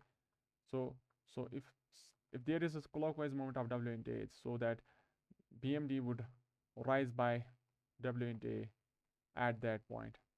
So here the BMD would remain constant because no external shear force is acting. So we can say in this section that dm equals to area of the SFD VDX. Your VDX equals to 0, so its change in moment is not anything. That means your moment change in moment is 0. That means moment is constant for this span. So if your moment is constant in this region, after that you have a rise of that. Then you have a rise of W into A, because that concentrated moment is acting at the point F. So this is your bending moment diagram, negative. Now for the next beam, you have to transfer the forces. Say that those reactions we have to transfer. So this was your beam. Then we do. This was your beam at this point. Say because of the effect of support D, the support D got reaction of W upwards, so it would apply a W downwards. So it would apply downwards W. So this was your reaction W, so it would apply downwards here W. And one more support was there. At support E, you got a reaction of upwards W, and in the downward direction it would apply a reaction of W. Now here we have one more. Say this is your A length, this is your A length. Then you have that support B, and this is your A length. So now we need to get the value of support B. That would say clearly we can say that support B would get a reaction of 2W, because your summation Fy has to be balanced 2W. And if you want to make the shear force and bending moment diagram, they would look like, initially they would look like this, and BMD would look like this. But after that, when we touch them, they get distracted, and they would say, why you have touched us. We would change our, we would adapt a new environment. Let's say there was no force, so your shear force was 0. Then after that you are having a drop of W, because loading is minus downwards, so we have W downwards. After that, no shear force, then it will be constant. After that, you have a rise of 2W, then such that net value of W would be there. So we can write dV equals to minus P. So your net then V2 would be equals to that. We write V2 minus V1. Your V1 is minus W, then equals to minus times P. But your P is acting upwards, so your minus times 2W. So your V2 equals to plus W. So this is your plus W. Then after that, no change. Then downwards W. This is your shear force diagram. There's no external force. There's no external moment acting on this beam, so we can have all those moments from that shear force diagram only. We don't have to check for the loading diagram in order to see if there is any moment. If there is no moment, we can just calculate the moments from your shear force diagram. Say here the shear force is 0, so your moment is also 0. This is 0. Then after that, because your loading area is 0, VDX is 0, then it means your moment is 0.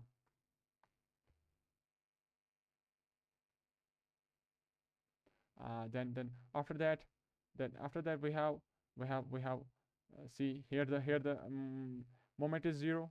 Here the moment is 0, but here it can't be 0. At this point it can't be 0, because you're having a moment 2 minus moment 1 equals to VD, that area of SFD, that area of the SFD.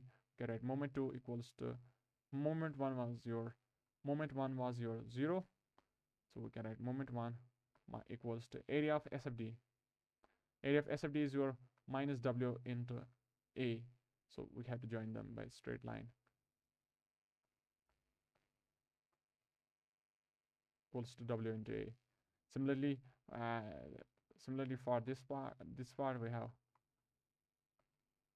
if you want to say what's the moment at this point 3, moment at 3, we'll write moment at 3 minus moment at 2 equals to area of that SFD, that's your positive WA. So your net value moment 3 equals to 0, and join them by a straight line. So your moment value becomes minus WA.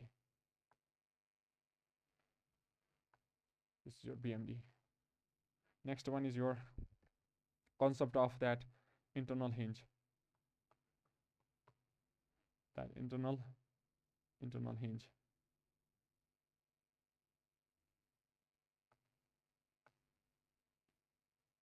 Internal hinge problems.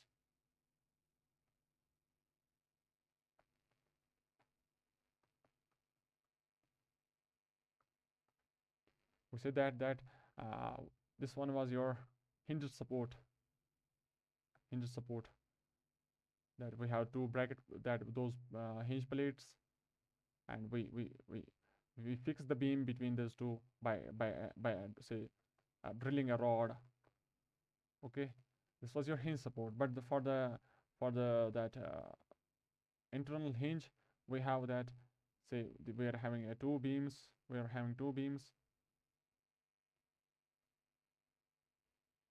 This one we are overlapping, say by another that beam, say this one.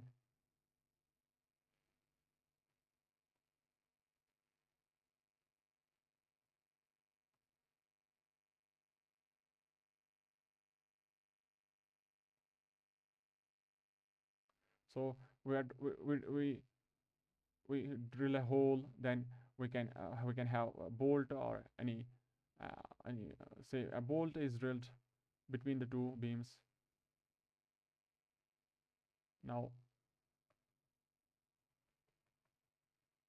so if we apply forces in this part, it won't transfer any that moment to the next part. If you want to say that, you have two, let's say you have two beams, this beam and you have another beam. You got another beam. Say you installed, you drilled a hole in the one beam. Then after that, you have one more beam. So the configuration looks like this. This is your internal hinge. We represent it by that dot. Okay, this is your internal hinge. Then what would happen that if I am applying forces in anywhere in this span, so the moments are not transferred. This one is not getting affected. If I am applying moments in this part, there is no moment transferred to this part. So if I'm applying moment in this part, there's no effect on this part. But however, if it goes downwards, for to maintain that slope, it would go downwards by that same amount of displacement. But the moment, there's no transfer of moment. It rotates independently. But once it goes, say it reaches downwards, say it goes downwards, this one is also going downwards. So this one is your concept of that, we say that internal hinge. And it can only transfer your forces in the say axial force and shear force. Yeah. So we'd say that the condition for internal hinge is that bending moment at hinge is 0. That either side of the section, there won't be any moment at hinge. So there would be shear force. It can transfer shear forces. Shear forces can be transferred.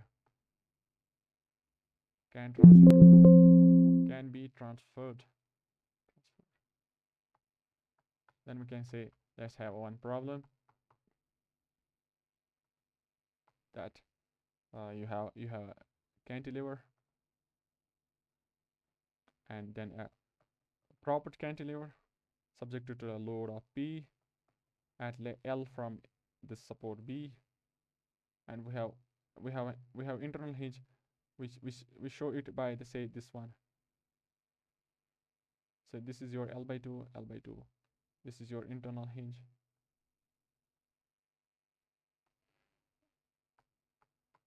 We have that, would say, is the structure determinate or indeterminate? I think your structure is determinate, that if say the reaction is HA and reaction here is VA and moment here is MA and the reaction here is RB, then we say that number of reactions are 4, but equilibrium equations we know only are 3. Equilibrium equations only are 3, that summation fx, summation fy, and summation mz goes to 0. So there are 3 conditions, but we have one more condition. It's not compatibility condition. It's the condition that bending moment at we can say one more condition, C, P plus C, that C is 1 because your internal hinge is 1. It creates a condition that bending moment at condition equals that bending moment at hinge equals to 0. Say this is your H point H. We write bending moment at H equals to 0. So if we say that for this part, here the bending moment is 0. Here the bending moment is 0. Here the moment that bending moment mx, that mx equals to 0. But there would be some shear forces. We don't know what the value of shear force. And similarly for this part, we can say if it is your P acting at L and this is your L by 2, then we'll say that here the moment mx developed is equals to 0, and say the shear force here is Vx. We can solve either side of the section. Let's solve the question that this is your length L, this is your L by 2, this is your L by 2. Now get the values that say that say the reaction here is B, it would be equals to 2 by 3rd of your load P, and the reaction here is P by 3, here the reaction is P by 3, and the reaction here would be upwards P by 3, upwards P by 3, and that the reaction is shear is downwards clockwise, so your anti-clockwise PL by 6, PL by 6, 2P.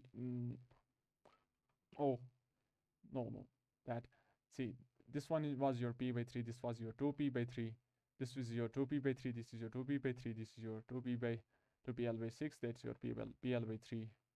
See, if you want to say how we got this, say that we can apply conservation of that momentum, conservation of that, let's say summation of Fy and summation mz goes to 0.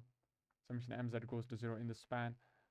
In this span, we can say, let's say that the shear force here is V, and you have a reaction of D, and you have a point load of P acting at L by 2, and this is your L.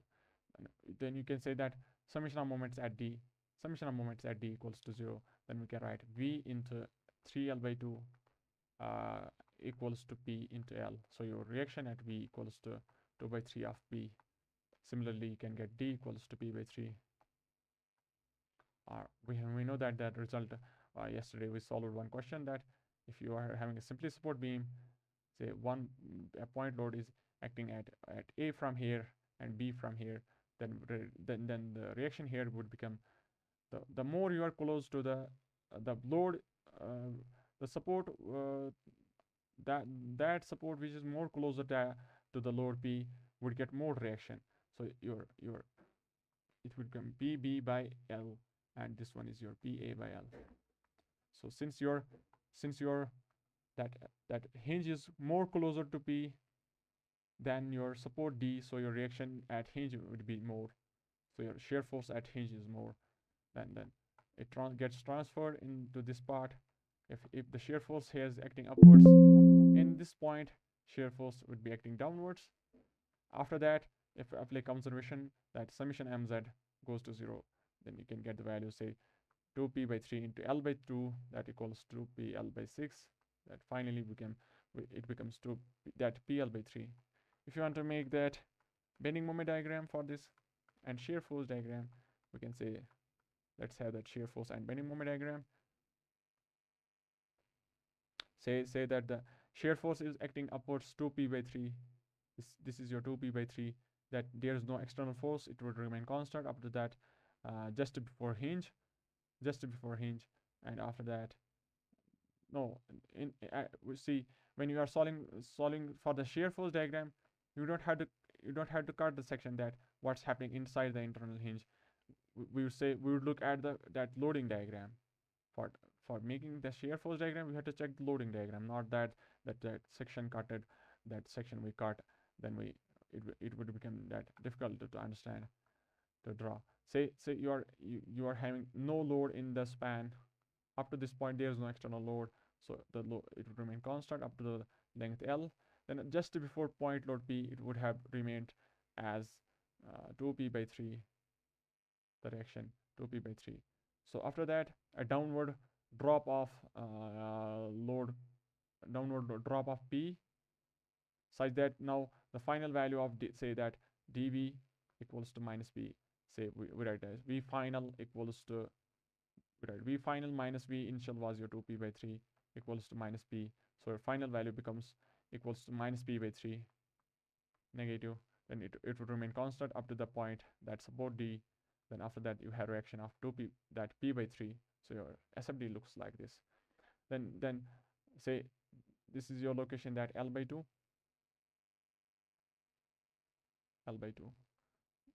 Now we have that bending moment value at support A was your PL by 3, and that is anti-clockwise direction, so your PL by 3 is downwards, PL by 3 negative. Then we have that condition, that's bending moment at hinge, that bending moment at hinge is your 0.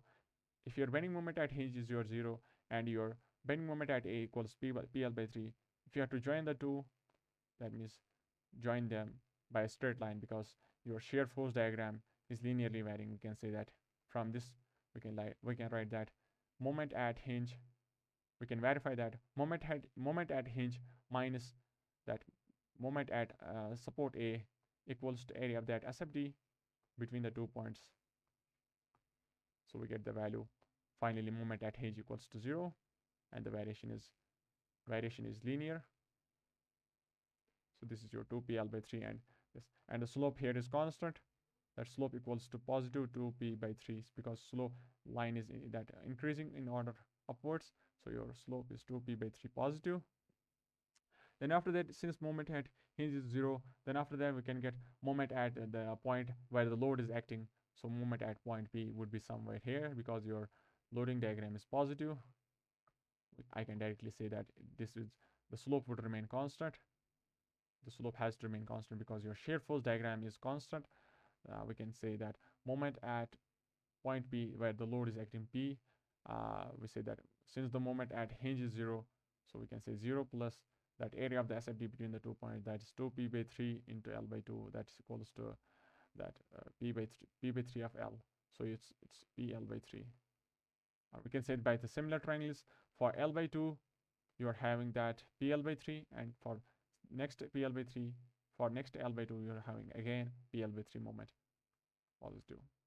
Then after that we have that we know that this at the support D, there would be a moment of 0, and the variation would be as that linear, because your shear force diagram is constant, that the shear force diagram is constant. So we can say that moment at this point would be equals to area of the SFD, and that you subtract this value by PL by 3.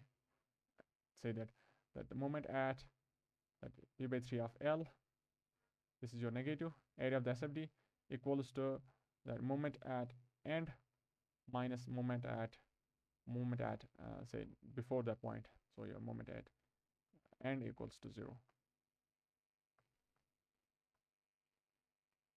And now next one is your important one. So we are going for the important one. Say this is your 9 meter. Then after that you have 4.5 meter. Then you have 3 plus 3 equals to 6.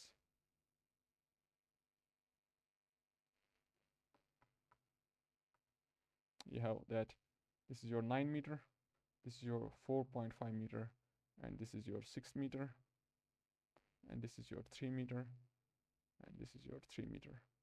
You got a support here at D, and you got internal hinge at support C at C, and you got one more internal hinge at B, and you got fixed support here at A, and you got a UDL of 6 kilonewton per meter for length of 9 meter.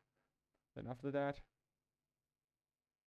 you got a point load of that 45 at the mid of the CD, 45 kilonewton, and you got one more load acting at the joint where the internal hinge is. So we got value of 27 kilonewton. What you can do, you can do the free body diagrams also. For that, want to check whether the structure is determinate or indeterminate. Say the reaction here is HA, reaction here is vertical A, clockwise moment of MA, and say the reaction here is D and with horizontal SD. We have that five unknowns. We have 5 reactions, 5 unknowns, but equilibrium equations are only 3, and we have 2 more conditions of that bending moment at C and B equals to 0. So we can write as -2 equals to 0. So yes, it becomes 0. That means structure is determinate. So no need of compatibility conditions.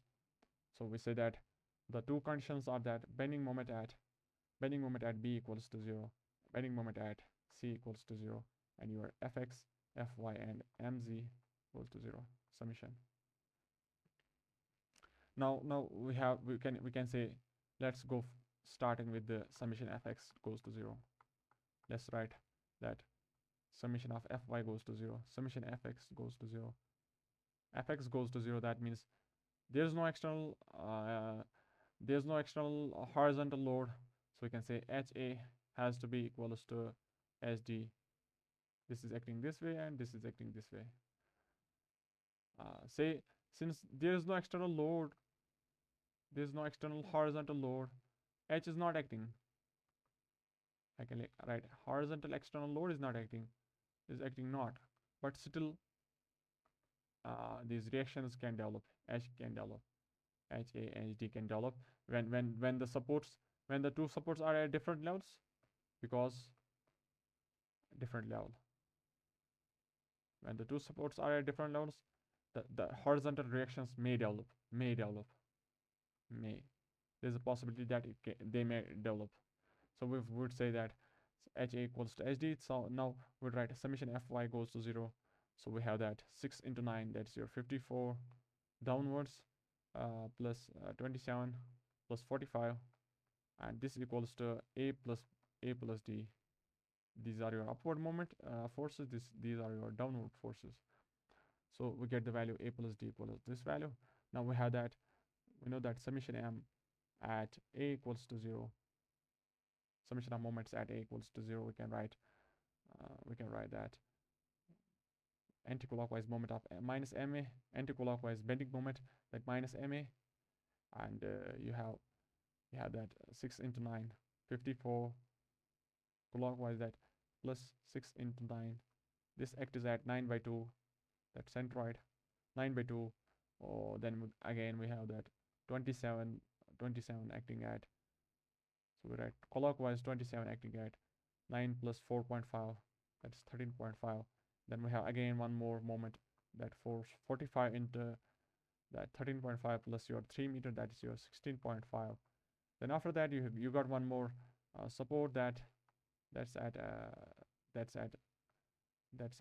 support D, that's anti-clockwise moment of D into your length is 16.5 plus 3, 19.5. Then you have one more thing, that is this horizontal at D. If you see the vertical that lever arm between the support A and D, the level difference, that is 6 meter. So you're 6 meter, and this is moment is acting, horizontal moment is acting about A in the anti-clockwise direction. So we can write minus hd6 equals to 0. But the unknowns are 3. Number of unknowns in this equation are 3. So we can say that we have the condition that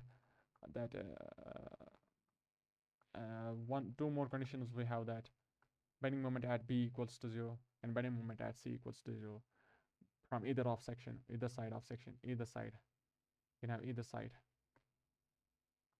On the either side, let's have from the let's say that I would write bending moment at C, or we can write moments at summation of moments at what you call as summation of moments at C equals to 0. Yeah, I would write summation of moments at C equals to 0 because it would occupy all those moments from both sides. I would write as bending moment at C equals to 0. That means that bending moment, say I would write as right side. I would solve for right side. That means this part, say reaction here is D 45 and support, say this is your support, and load is acting there. There's no effect of that that support. The thing is that let's take that 27 also there, the effect of 27 also there.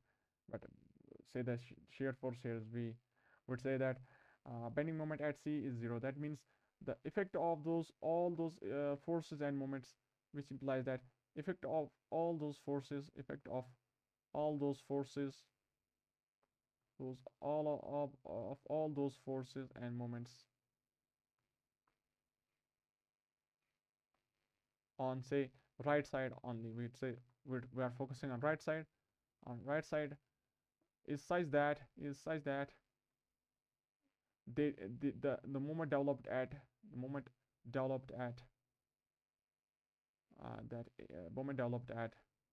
or bending moment developed at C equals to 0. So the forces are to be adjusted such that the force that moment at C becomes 0. So if we solve, we can say summation at say the moment here is M, that's equals to 0. Summation moment here 0, but the shear force would be there, some shear force V. We can say that the horizontal. One more condition is that whenever there is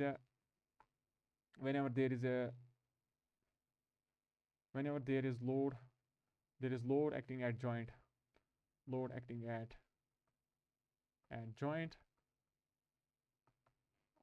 try to make free body diagram of joint also, make FBD of joint also. See, the 27 was acting on the joint itself, on the joint, that's C.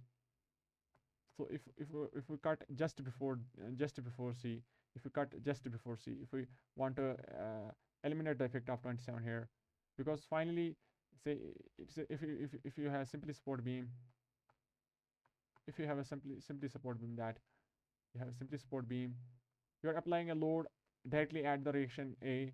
Would say that what's the value of would say that reaction A, suppose this is your force P, would say that value of A is equals to L and B equals to 0. Would say the reaction here is PB by L, PA by L. That means PL by L, that is equals to P, and the reaction here is P into PB by L, that's P0 by L, that's equals to 0. That means if load is directly acting at the point at the support itself, the reaction becomes 0. The effect is also the same. If we keep it 27, there's no harm on this that support D. The reaction is still same. I would show that if say that 27 is acting downwards, let's apply the conservation that summation M moments at this was your point C, moments at C equals to 0. We'll write as that 45 into 3 meter 45 into 3 meter equals to D into 6 meter. That means your D equals to 22.5 kilonewton. Say now if I want to say that we have to make the free body diagram of joint also separately. Say that joint on the joint where the hinge was there, this was your point C, the load was acting 27. Say the shear force here is V, and the shear force acting in the span here is also V. Would say that you are applying load 45, and your support is giving reaction D, and similarly you can get the reaction as 22.5. Now since we got the reaction of D equals to 22.5, we want to see if any of the equation gets solved. Say if your reaction of D equals to 22.5, if it becomes 22.5, we can get the reaction of A equals to that. Reaction A becomes that 103.5. Once we got the reaction A, see, we got the reaction D. The unknowns are MA and HD. So we have two unknowns. We can have one more condition of that. We can have one more condition that summation of moments about summation of that bending moment at B is also 0. That bending moment at B, right? That bending moment at B equals to 0. Let's take again right side. That we can take left side also, but it doesn't matter because moments would be the same. Let's take moments at B equals to 0 on the from the right side. We say that the effect of all those moments about this point would be such that the moment about this point would be 0. Say that we'd say that let's solve that. We'd write D into, we know that the value of D was we got the value of D equals 22.5. So we write D equals to 22.5. So we can write 22.5 acting anti-clockwise direction about point B. So minus the length that horizontal length is your 3 plus 3 plus 4.5. Then we have horizontal moment, horizontal load, that SD, horizontal reaction SD acting anti-clockwise direction SD for a distance of 6 meter. Then we have clockwise 45 into 7.5. Then we have again 27 into 4.5 equals to 0. Then we get the value of SD equals to 37.125. 37.125. The direction is assumed correct because value got positive. That means the direction assumed was correct, that 37.125 kilonewton. So once we got the HD equals to this value, we can have value of HA equals to also 37.125 in this direction. So once we got the HD, now we can get the value of moment at A. Now that moment we can get that it comes out to be equals to 688.5 kilonewton meter. Now we got all the reactions. Now we had to make the free body diagrams. In order to make the shear forces and bending moment diagrams, we want to get the forces in each of that. Actually the free body diagrams are required for the part BC. For the part BC and joint C, we need to get the free body diagrams in order to get a clear picture of the forces, how the forces are acting, and how their variation is. But for that cantilever beam, this part we can easily say that shear force and bending moment diagram, how that variation would be. So we can say let's have that shear force and bending moment diagram. Let's remove part of that calculation. Say we are removing this part.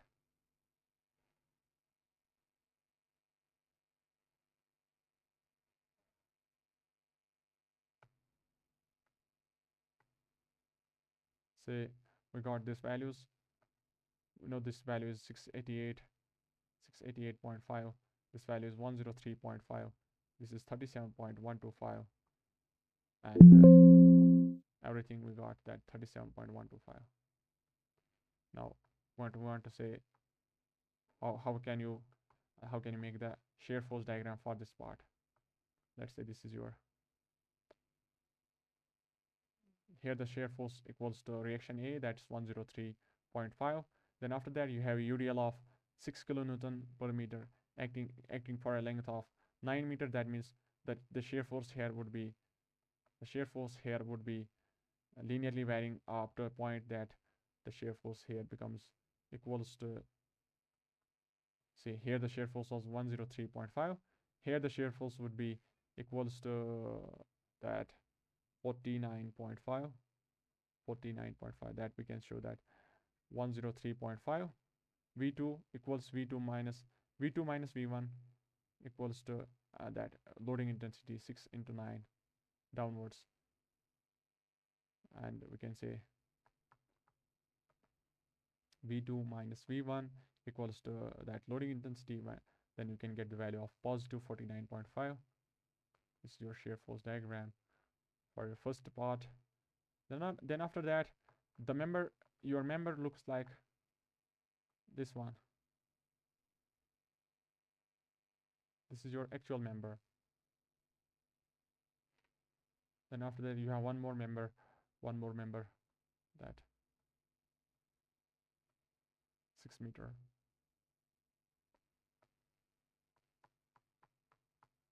So we don't know the values of that, how much forces are being transferred through the part BC. For that we had to do free body diagrams. They say that we know the that forces. See, why can we write this? Let's remove the calculations.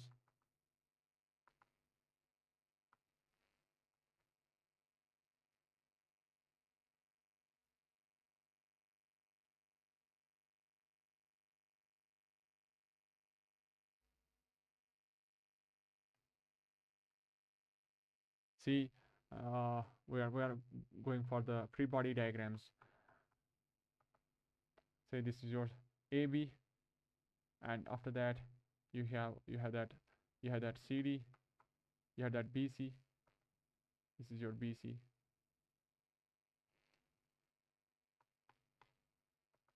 Since we got that reaction at here, horizontal reaction here was that 37.125. The horizontal reaction here would be also 37.125. Here the shear force was 103.5, or we can say loading was 103.5, and finally it came to 49.5. Here we can show all those details. We have that 103.5, clockwise 688.5, UDL of that UDL of 6 for 9 meter. We want to say what is the shear force acting here, and we calculated the shear force here. That's 49.5, and see 103 is acting upwards, and 6 into 9 is acting downwards. That means your shear force of 49.5 is acting downwards. 49.5. That same 49.5 would be transferred vertically in this member.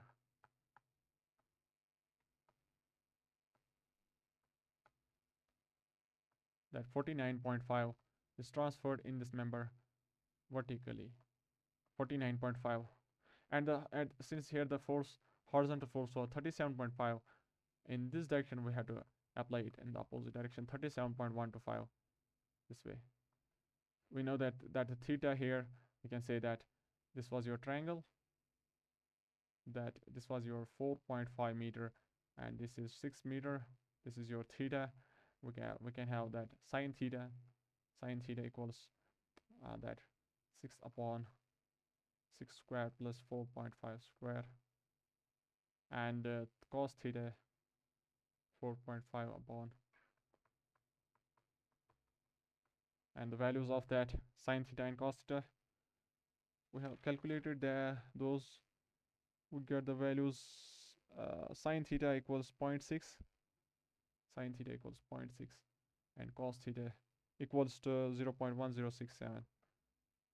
Now we say that what is the shear force in the member, that inclined member BC. One condition is that if the member is such that there is no moment transferred, in the member, say in the member BC, there's no moment transferred because here is one internal hinge and here is one more internal hinge, because here the moment is 0 and here the moment is 0. Now if say the that the an external load is not acting on the member itself, and if there's no external load is there's no also sorry there's no external load acting on this member also, so we can say that no bending moment no bending moment would be in the span. There won't be any bending moment diagram, and there won't be any shear force diagram. To verify it, we are cutting the section. Otherwise we know that if there are two hinges and the member, there is only that the force was transferred. One was your that one was your 49.5, one next one was your 37.125. The effect would be such that the resultant of these two would be passing through the axis of that member. There would be only axial force. Only axial force would be transferred in this member, so that we say that your member behaves like a link. Your member BC is a link. Link means there's no bending moment, no shear force, only axial force is transferred. It can be either positive or tensile or compressive. So to verify it, we are making free body diagrams. So for that we say that let's have that let's have the components 49.5. Let's say this was your member 49.5. This was your 49.5. So say this is your theta, and see this is your 90 minus theta. So your component along that line is becomes 49.5 cosecant of 90 minus theta. That is your sine theta. So your point component on, let's say, perpendicular to that member BC. This is your shear force. The shear force here is equals to 49.5, or we can say component here is 49.5 of cosecant theta. And for the next force, we are having the force, that horizontal force of 37.125. Here is the theta. If here is the theta, it is your cos theta, 125 cos theta, and the force perpendicular to it would be force of 37.125 sine theta. If you want to say that what is the net value acting on the member BC, say this is your member BC, the force that we would say 49.5 acting upwards and 37.125 acting downwards. We would calculate what is the value of that. We know that 49.5 into cos theta is your 0.1067. It's upwards, we can keep it positive. Next one is your downwards, keeping that as negative. 37.125 into sine theta 0.6.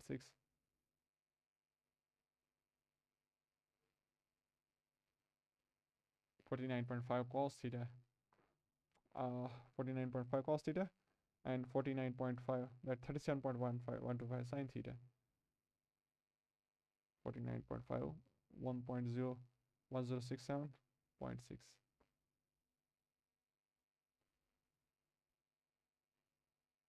It should come 0. The value should be coming to 0.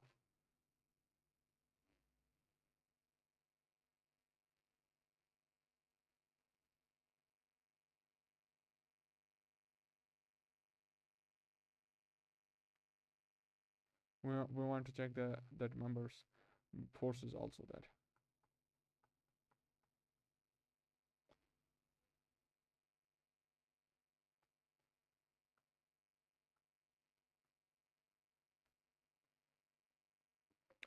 Say that 37.125 into 0.6 is 49.5 into 0.1067.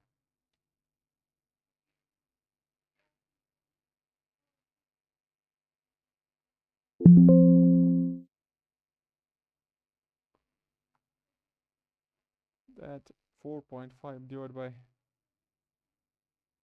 36 plus 0.5 square 0.6.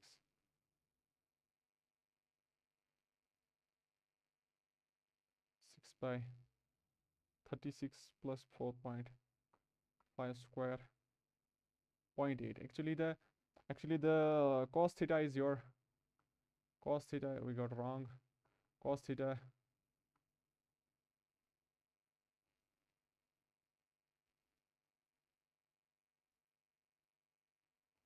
see see the triangle, that this was your theta, that sine theta was your uh 6 upon that root.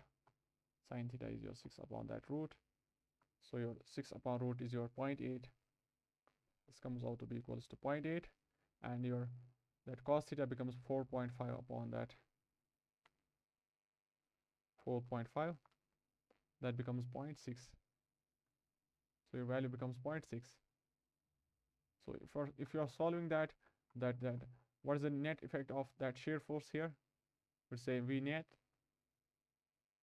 If there is any shear force, we want to say if there is any shear force, we would say that 49.5 acting say upwards into cos theta is your 0.6. This one 49.5 cos theta upwards, and we have that 37.125 acting downwards, minus 37.125 acting into sine theta. Sine theta is your 0.8. Yeah, your value gets equals to 0. Your shear force equals to 0. If your shear force here equals to 0, here it's also 0. Shear force equals to 0 because there is no external loading on the member BC, so your shear force becomes 0. So then we would say that what is the net value of that axial force? Say this one and this one both are in the same direction. We'd say 49.5. 49.5 sine of theta. Sine of theta is your 0.8 plus 37.125 into your cos theta 0.6. 61.8750 kilonewton. If it is upwards, then it has to be downwards net value. So finally, if you conclude that this was your member BC, here the shear force is not anything, shear force is 0, but the force was transferred horizontal 37.125, and the shear and the vertical force of that 49.5. Here to balance there's no external force to balance that, summation Fy goes to 0, that the reaction here would be 49.5, and here it would be 37.125, and we know that the actual resultant of these two is passing through this one. We know that there will be an axial force of that axial force is the resultant of these two forces, this and this. The resultant comes out to be equals to 61.8750. This is your axial force. We can also check that the member is BC, that member BC is a link. To verify it, we can show it by geometrical approach also. They say this was your triangle. Was this way or this way? The triangle was this way. This was your triangle. The length here was 4.5. The length here was 6 meter. We'd say what is the theta? We say tan theta equals to 6 by 4.5. And from the force triangle we got that from the force triangle we say that this was your force acting 49.5, and this was your force acting 37.125. If you want to say what's the resultant value of that, resultant value would say join the two. Say this was your resultant value, or what is the theta value? We would say what is the tan theta here? That equals to 49.5 by 37.125. That comes out to be equals to 1.33. 49.5 divided by 37.125. 1.333. So this was your tan theta here, and then the tan theta here is also 1.333. So your slope is same. That means the resultant of the force resultant of these two forces passes along that slope, the same slope the line is having. That means it's passing through the axis of that member. It passes, the net resultant passes along the axis of the member at theta. So that's why it's only having axial force. So remember, BC is a link, no bending moment, and no shear force. Now we reached to the point that shear force was 49.5 here, and in this part there won't be any shear force and bending moment. Now we would say what is the value of shear force at this point and at this point. For that, we reach it to the point that just before C. In the BC, we just reach it up to the point BC. Now we would cut that 27. Let's cut it here. We know that we have to show that joint also. Say this was your joint, and this is your hinge. You have force of 27 here, 27 kilonewton, and you got from the member BC, you got the forces of that 49.5 downwards and 37.5, 37.125 in this negative axis, x-axis. So the forces in this joint would be in the opposite direction.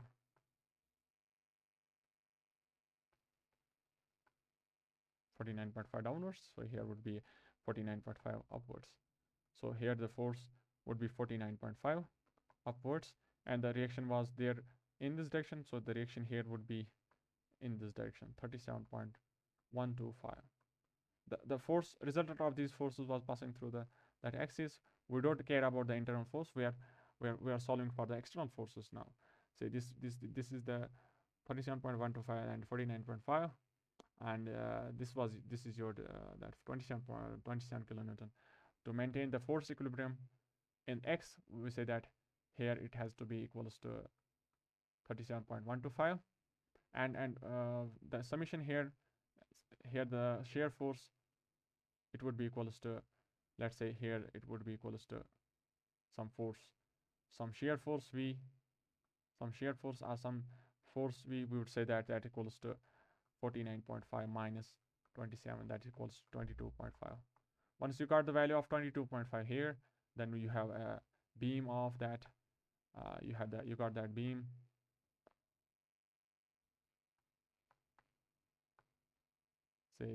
Say the reaction here was D, that was equals to 22.5.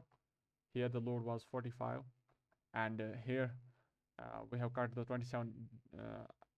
We are now focusing on this part just after your point C. So this was your 3 meter, and we got the reaction here 22.5 downwards.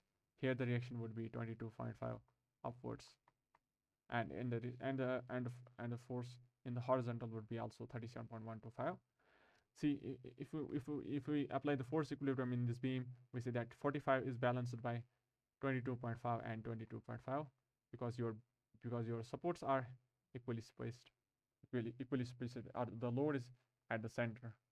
So for your beam CD, the shear force diagram would look like that: 22.5 upwards, then constant, then going down, drop of 45, such that net value becomes minus 22.5, and finally you got the shear force diagram: 22.5 here, 22.5 here. This is your shear force diagram. Now for the bending moment diagram, see, no external moment, concentrated moment is acting anywhere. So your shear force diagram, so your bending moment diagram can be calculated from your shear force diagram. Let's say these are your three members.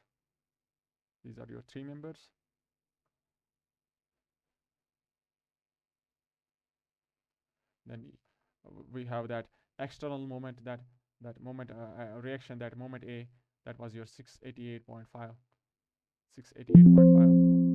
You were having 688.5, but at the hinge at B, internal hinge at B, there would be a moment of 0. Bending moment at hinge has to be 0, so you have to join the two by a line. That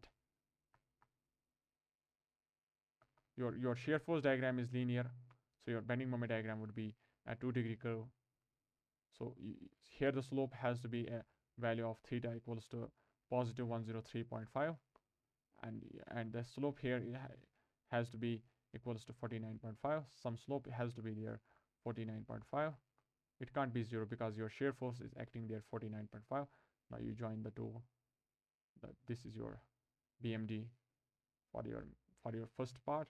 Then we saw that in the part BC there is no bending, there is no shear force. If there is no shear force, there won't be any bending moment also. Then all the forces was passing through the axis along the axis. So you know here there is no bending moment. We know that for this beam you have your shear force diagram of this one and bending moment diagram of this one, PL by 4. So your bending moment diagram would look like this one.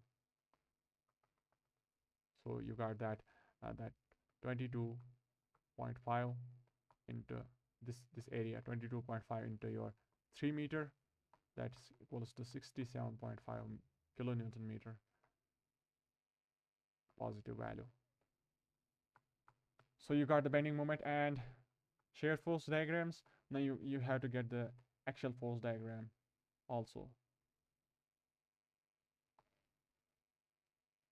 See here the force was that compressive, so we can say that let's keep compressive downwards and sign also show the sign that it's compressive 37.125.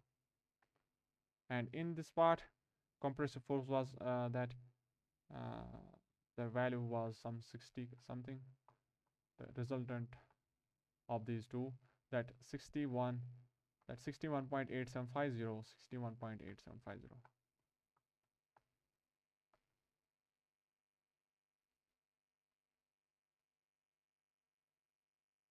61.8750 compressive. And in the third part there is also compressive force of that 37.1250. 37.1250. These are your axial force diagram. Next one is your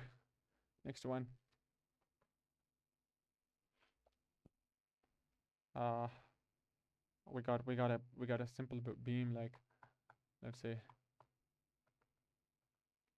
it's your simple beam. Here a load of some kilonewton and next load at this point. So this is your hinge support, this is your roller. Say the reaction here is C, here the reaction is A, it's your point B, point D.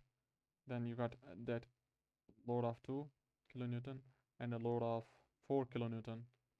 Then the length here is 4 meter, 2 meter and 2 meter.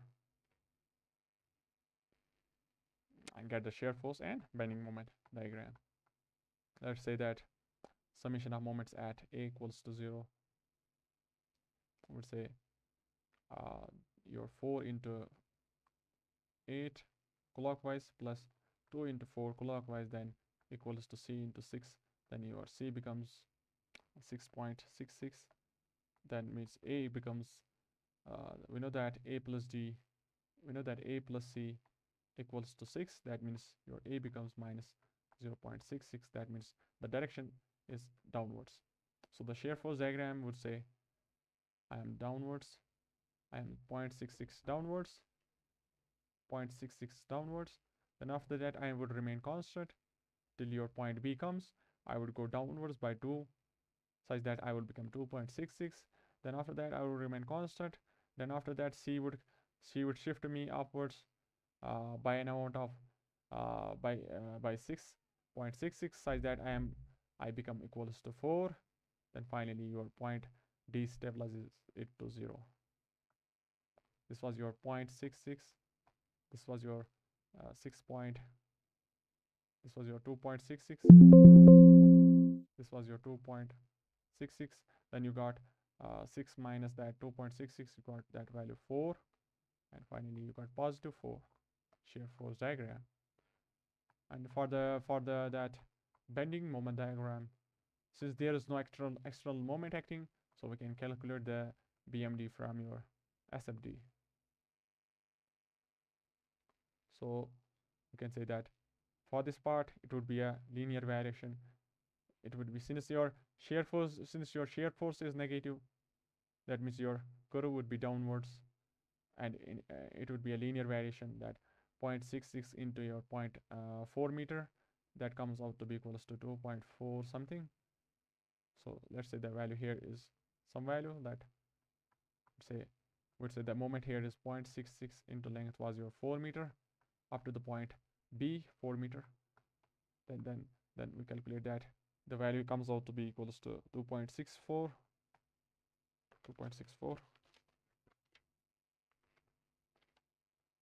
That 0.66 into 4, 2.640. Then you got that negative value. After that, you want to say what is the moment at support C. We would say get the shear force diagram area, that is 2.66 into your length was 2 meter. You got a value of 5.32. That's also negative, so you had to add the two. 5.32.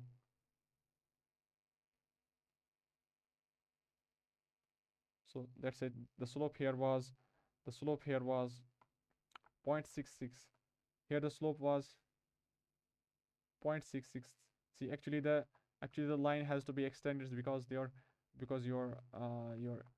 AB is 4 meter. In order to get a difference of that slope, we would extend the line. Say this line was up to this point, and this was your slope. It has to be rotated.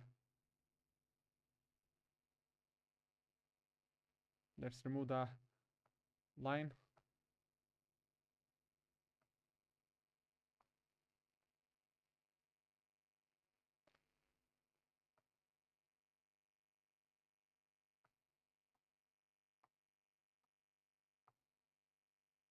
See, the slope here was say total length of the beam was 8 meter, so it is your 4 meter, and this is your 2 meter and 2 meter. After this point we got a value of 2.64, so the line would be this one. The slope here is theta. Slope here is tan theta equals to your value of shear force 0.66 minus 0.66. This is your slope for the first part. For the next part, you want to say what is the moment at here. You would say that initial moment was your minus 2.64. So the final moment 2 minus initial moment, this one, equals to area of the SFD between the 2 points. That was your shear force 2.66 into your length was 2 meter. Then you get the value equals to approximately 8.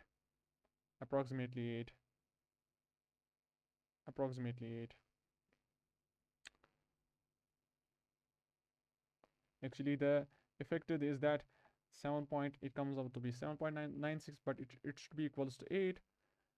The reason for 7.96 is that the reactions we have approximated, because the value should have been 6.6666 infinite times. The effect of that here, it would have been 0.666 times. Then the difference is just that plus 8. If you check the difference is that between these two values is the difference of 0.04. The difference is actually arising because of that we say that 0.66, it should have been 0.66 bar. So that's okay. We know that the value here would be 8 from the right side, because of that 4 into 2, your shear force area, that 4 into 2 becomes 8. Then the BMD here should be some value of 8. So you join the two lines. But the slope here is to be, that slope has to be more, 2.64 plus some value. This is your slope of 2. This is your slope 2. It is theta 2 equals to minus times that the shear force here was 2.66, and we got the slope 2.66. Then after that we join the two lines here. This is your bending moment diagram.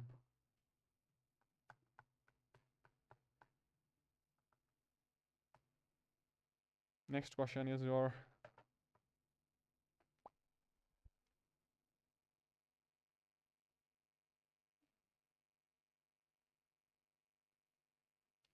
next question. Say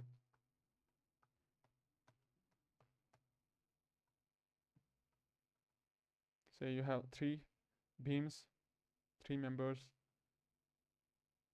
of length L each. That of length L, first one is your length L. Then after that you have one more member. Then after that you got one more member. Then after that you got one more member, and you apply a force of P equals to P. Here the length is L by 2. Here the length is L. The vertical length is L. This length is L. This length, it doesn't matter. And this length is L. And there is a cantilever support. We want to say that what are the values of that shear forces and bending moments. Want to check the reactions. Let's have that. We'll say what that we'll say that summation f x goes to 0. That means your reaction is P, and let's say the reaction here is Fy, but the reaction Fy we don't know, because your external force there is no external force. Summation Fy goes to 0. That means your Fy has to be 0. And the reaction here is say Ma. We can say that the support, this one, the difference between the load and the support is L by 2. This is your L by 2. We want to get the reactions and the forces in all the members. So for that we can start from the load itself. Say this is your free body diagram. Say that the load is acting P here, length is L by 2. The force here, it has to be P in order to balance. Summation Fx goes to 0. And if about this point, this tries to rotate the member in clockwise direction. So here the moment it would be developed equals to, that is resistive moment that gets developed. That should be anti-clockwise P L by 2. Okay. Now coming back to the horizontal member, you got this horizontal member. Say here the reaction is P. That means in this direction it has to be opposite P. And since the clockwise there was a moment of anti-clock PL by 2, here it has to be a clockwise moment of PL by 2. Then after that see here the reaction, it has to be P, and in this reaction it has to be PL by 2. We got the reactions. There's no shear force acting in this beam, in this part. Then after that we have an inclined member. Say this is your inclined member. You got a P value of, you got a force of P here. No, in the opposite direction you got a P value. That you have P value of this one, and the clockwise moment should be get developed. Say this one is your clockwise moment, PL by 2. Yeah. Now the force here, summation Fx says here the force, it has to be P. But the thing is, if we see that the effect of this P is also there in the moments. If we say that the length is L and this is also L, if we say that here the force, say the moment here is M dash, you would say that M dash clockwise, plus PL by 2 clockwise, and your moment of anti-clockwise PL by 2 minus P into L. That P into L. So your net, it should be equals to 0. That summation of moments at the section here m dash, summation of moments at m dash should be equals to 0. Then the bending moment at that m dash equals to m dash plus PL by 2 minus PL. Then we get the value of m dash equals to that we get the value equals to PL by 2. The value of PL by 2 is that it is clockwise. The value we got that positive. That means the direction of that m is correct, that it equals to PL by 2. So once we got the value of PL by 2 in this part, then we have that cantilever part. Say this is your cantilever part. Here the moment is acting in the clockwise. So here it would be a anti-clockwise PL by 2, and the reaction here would be P. So that the reaction here, final reaction here is P. There's no shear force. There's no reaction 0. Then we have that moment at A. Moment at A has to be equals to, in this direction, PL by 2 equals to moment at A. So this was the concept of that. When you cut the sections, how the internal forces are being calculated.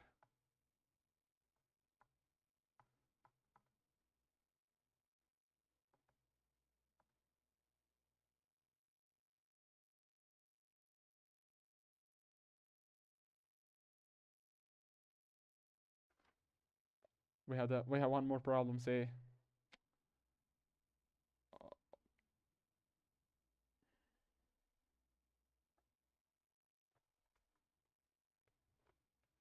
we have a problem. Say now the questions are that now these questions would be dealing that from your shear force and bending moment diagrams, you have to get the other diagrams. Say the question says from the SFD given, you need to get the loading diagram and your bending moment diagram.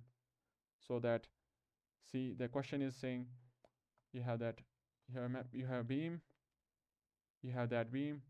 Here the shear force is 10.64 and it linearly varies to 6.14.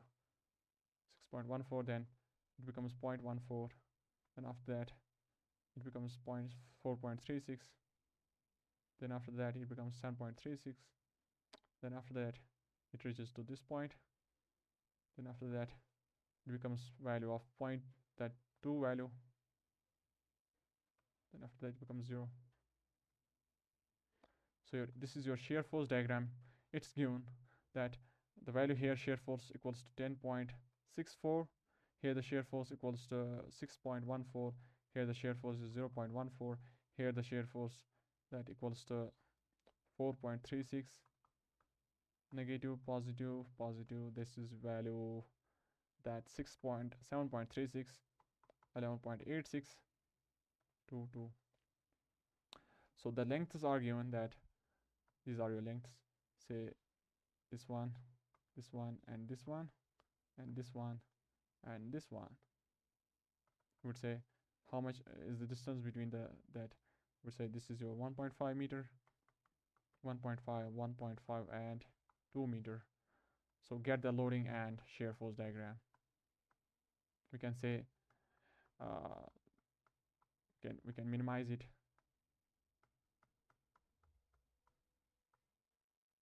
We know that let's make a line first.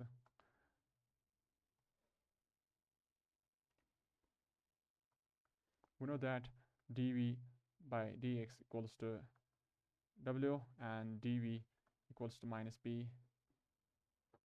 See, at the support there is a shear force of positive shear force of 10.64. If there is a positive shear force of 10.64 at the support, that means there would have been a positive, that means upward force of the 10.64. There would have been some reaction or some force of 10.64 upwards. Then after that we have that shear force is linearly varying. So if your shear force is linearly varying, that we know that V2 minus V1 equals to area of the loading diagram. that area of the loading diagram,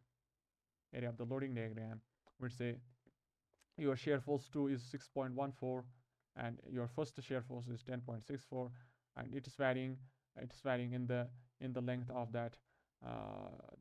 Say the loading intensity here is W, and the length between the two supports, between the 2 points, is 1.5 meter.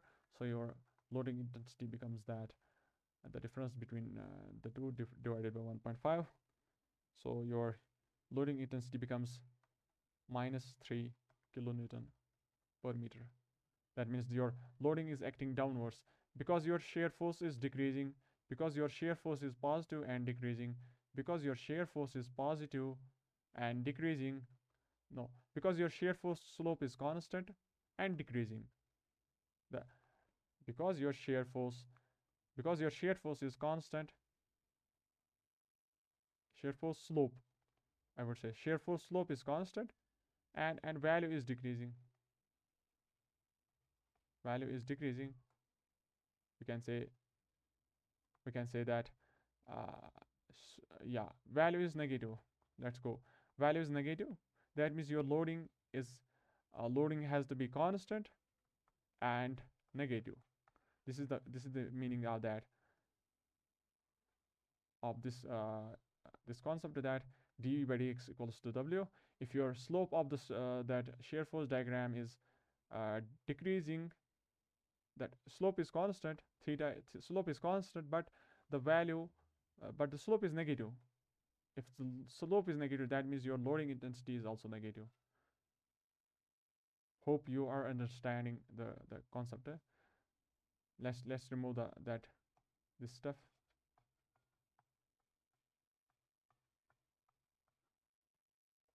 Next we have that. So your loading intensity of 4 W equals to 3 kilonewton meter in this span. So we can have that loading intensity of 3 kilonewton per meter after this point, 3 kilonewton per meter. Then after that there is a sudden drop of the difference between the two. If there is a sudden drop, that means there has to be the equation that dV equals to minus P. If the V2 minus V1, we write 0.14 minus 6.14 equals to minus P. That means the P equals to 6. The P equals to 6. If the P equals to 6, that means the direction assumed is correct. If P is positive plus 6, that means the direction you assumed in the derivation, that we assumed that P is acting downwards. And if it is positive, that means your assumption that the actual load is acting also downwards. So your P is acting downwards. P equals to that 6 kilonewton. After that you have a linear variation of shear force. So your shear force is a linear variation of W into X. So we need to get the value of X. For that we would say dV equals to area of that loading diagram. So we would say that WDX. We would say that V2 minus V1 equals to area loading diagram. We would say let's say the intensity is W, and the distance between the two points is 1.5. So we write 1.5 equals to V2 minus V1. The V2 is your minus 4.36, and minus of shear force 1 was your 0.14, and if you calculate it, the value comes out to be again minus 3 kilonewton per meter. So your loading is also 3 kilonewton per meter up to this point.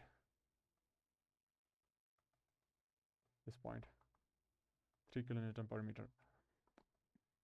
Then after that we have a sudden drop of shear force equals to the difference between the two. So a drop of 7.36 minus 4.36. This is your drop of shear force. That means a downward loading has to be there. That equals the difference between the two. That equals to 3 kilonewton.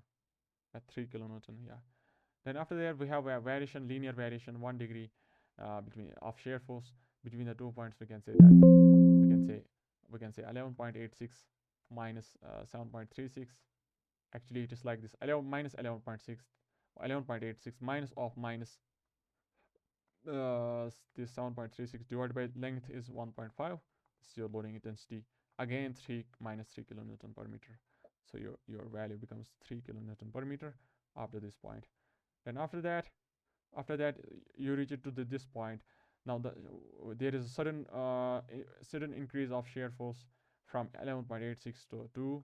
That means there should be some upward reaction of 13.86 such that 11 minus 11.86 plus v2 minus v1. So we'd say v2 minus v1 equals to that minus p. Since you got the value of this value equals to minus 13.6, which implies p equals to 13.6, that means that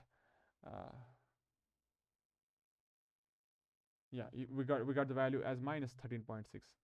We got here the value minus 13.6. That means the direction assumed in the derivation, we assumed that load is acting downwards p, but we got the value negative. That means the load is acting upwards. That means there should be some reaction upwards 13.86. So finally we got the 13.86. After that we have shear force constant. If there is a shear force that's constant, that means there is no change.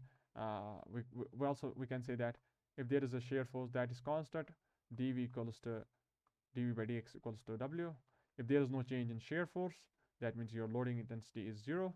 There is no load in this part, and after that you have a sudden drop of 2 kilonewton downwards in the shear force at the end. You can say that there should be some vertical load of 2 kilonewton downwards. From this result that dv equals to minus p. And finally we got the loading diagram. We can say you can write one statement that your if the loading diagram drawn from shear force diagram always satisfies the force equilibrium. So we only applied the conservation of forces that w dx equals to v and dv equals to minus v. This is all force equilibrium. So your loading diagram drawn from your shear force diagram always satisfies force equilibrium, but may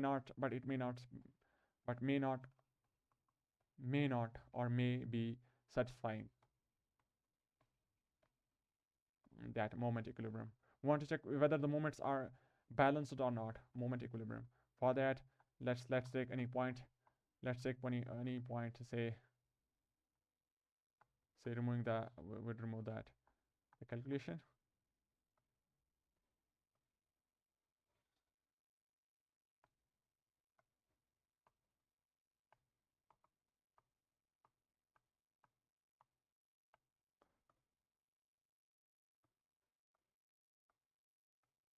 Yeah, let's take any point A.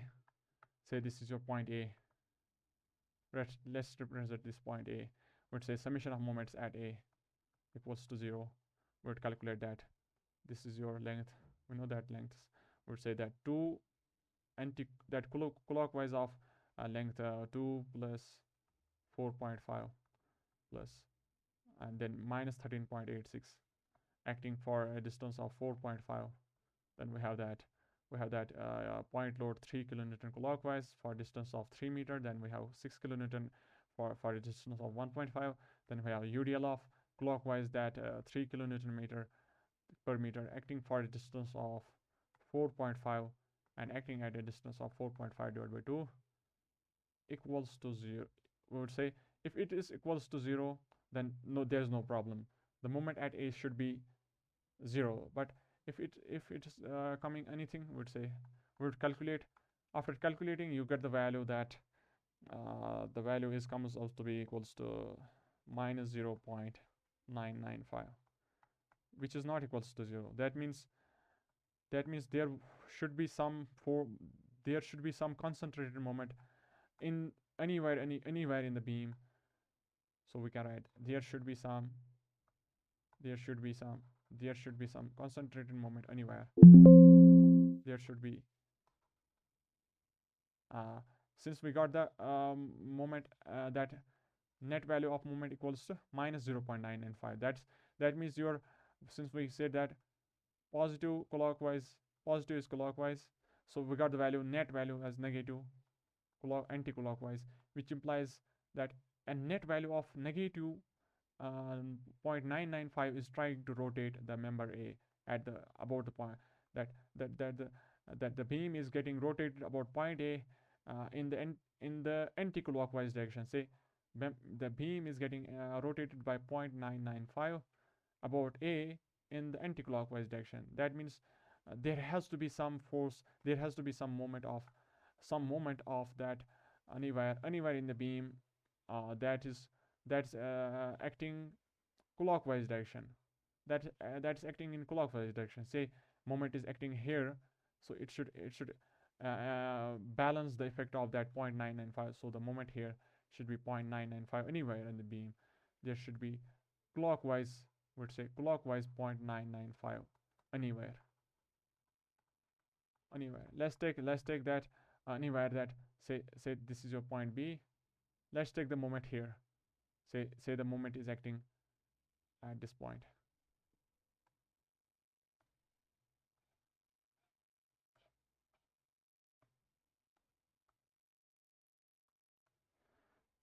Let's say that the moment is acting at let's say that the moment is acting at 0.995, that at B clock, and yeah, clockwise. Let's say it's your 0.995. Now if you say what is the summation of moments at A, you would get exactly 0 after you substitute the value of that after you apply moment of 0.995 anywhere in the beam. Say you applied at point B. Once you apply the moment at point B, then the bending moment changes accordingly. Say we would say bending moment diagram would look like now. Say this is your line. From the shear force diagram, we can have the values of bending moment.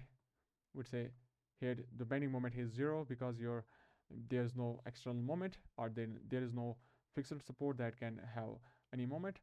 Let's say there's no that let's say there's no there is no moment, so we write BMD equals to 0 here. Then after that, what is the moment here? We know that the moment here is the area of that shear force diagram. That equals to 1 by 2 10.64 plus that 6.14 into your length 1.5, that comes out to be equals to 12.585. And the variation is that here the slope is 10.64 and here the slope is say 6.14. Say the slope here is 6.14 and the slope here is 10.64. Now you join the two because your degree of shear force is 1, so your degree of BMD is 2. So this is your slope. We can say since your shear force value is positive and decreasing, we can say bending moment slope is positive and decreasing from 10.64 to 6.14. Then you got the value of bending moment here, that equals to 12.585. Then after that you have applied a concentrated moment of that clockwise 0.995. So it would, for the clockwise moment, we shifted the bending moment rises by that amount or jumps by that amount of 0.995. So your value becomes 13.58. Then after that, you want to say what is the value. See here the shear force is going from some 0.14 to 0 in a smaller part. In this triangle, you can calculate that 0.14 per x equals to 4.36 per your 1.5 minus x. You get the value of x equals to some value of 0.047. Then accordingly you get the value of triangle, that this is your 0.047, and this is your peak of the peak was there 0.14, and you get the value of that area under that shear force diagram, and you get the value. Say this is your point where the shear force is 0. So your point it becomes that since the shear force diagram is positive, then the value would increase, that the value here is 13.5 0.83. And finally, now we have negative diagram after that. So your value decreases from that. We would say what is the value of bending moment at this point. Would say get the value of shear force diagram 1 by 2, 4.36 into 1.5 minus your x. Then your this is your negative value. It's subtract it from 13.53. You get value of 10.416. 10.416. This is your 10.416. So you join the two. From, we can say that since your shear force is increasing, shear force is negative and increasing, we can say your slope is negative and increasing. This way, slope is negative and increasing. Yeah. After that, you have 1 degree variation of shear force. We want to say what is the shear force value at this point. You say that get the value of this trapezium. That's the area of the SFD. You get that value equals to that. If you solve, you get sum of parallel sides into your length 1.5. You can say 11.86 plus 7.36 divided by 2 into your length 1.5. Then you subtract it with your that 10.416. You get the value equals to that minus 4. Now see here the slope that here the slope is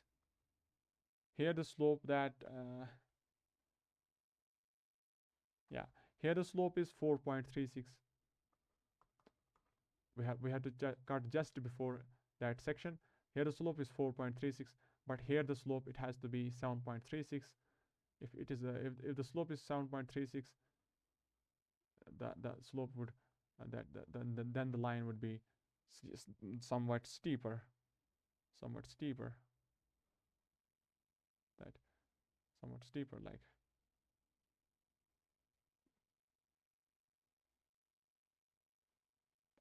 let's say some curve. Let's take some curve, say this one, and in this part also that the shear force is negative and increasing, so your slope is also negative and increasing. So this is increasing up to the point that your value becomes 4 kilonewton meter. Then after that you have that shear force diagram positive equals to 2 into 2. Then the area of that becomes 2 into 2, that's 4. Then you have a linear variation, that 4. That is your bending moment diagram. Next one, coming back. Next one, this one. Say you have shear force diagram. Here it's 2WA after length of A. And after that you have 9W, 9 by 4 of WA. Then it varies to 5 by W, 5 by 4. Then you have constant. This is your shear force diagram. Here the value is 5 by 4 WA. The length is A. The length is A. The value here is 9 by 4 WA. Here the value is twice WA. So from the shear force diagram, get the loading diagram and get the bending moment diagram. So we can say this is your negative, this is your positive. We can say, let's say this is your loading diagram. At the support, at the end point, that shear force is downwards. That means if the shear force is negative at the support, that means there should be some point load acting downwards, that the value should be equals to 5 by 4 WA. And after that, there is no change in shear force. If there is no change in shear force, that means there is no loading intensity. If there is no loading intensity, that means your that this part is your free of loading after the point that this one. After that, you have linear variation of that shear force. If the shear force is linearly varying in your length dx, we say that there is some loading intensity. So that we say that v2 minus v1, v2 is your negative, v2 minus v1 equals to loading AS. That loading intensity is W into A.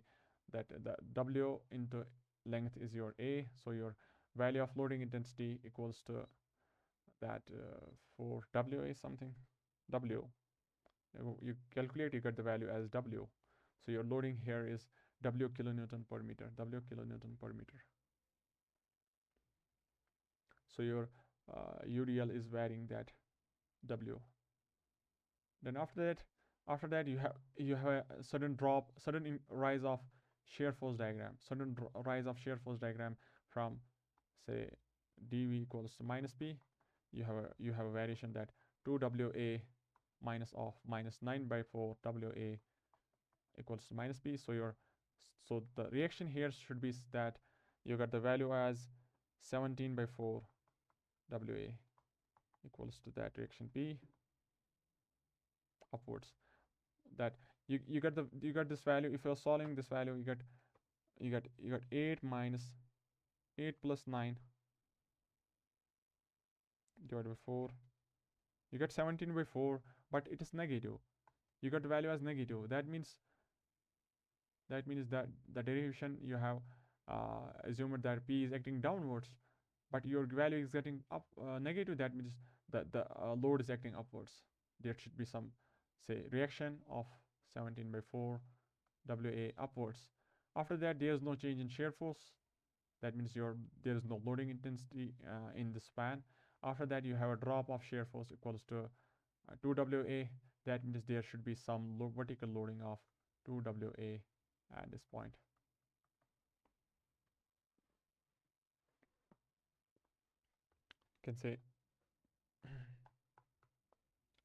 We can say that dV equals to minus P. If you want to say what is the shear force, we know that the shear force at this point, we know that the shear force here is 2 WA minus V1. V1 was your 2 WA.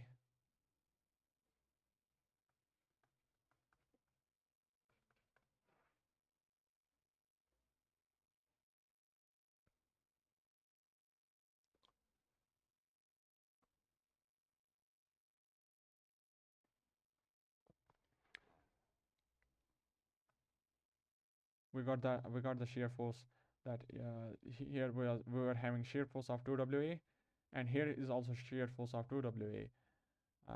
There's no change in that, means there is no change in the intensity here.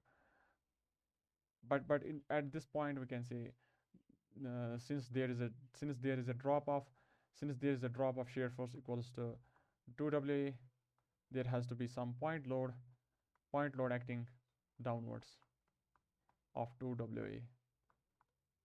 Okay. Then after that we have that bending moment diagram. But firstly we had to say whether the loading diagram satisfy the moment equilibrium. Say this is your support A. Want to say summation of moments at A equals to 0. Then we say that 2 WA acting at a distance of 3A clockwise, then plus W into A acting at a distance of 1.5A, this one 1.5A, this one and this one. Then after that we have that minus 17 by 4 WA for a distance of 2A. If you calculate it, your value comes out to be equals to minus WA square. Means that net value of these forces creates anti-clockwise moment about that point A equals to WA square. So there should be some force of WA square.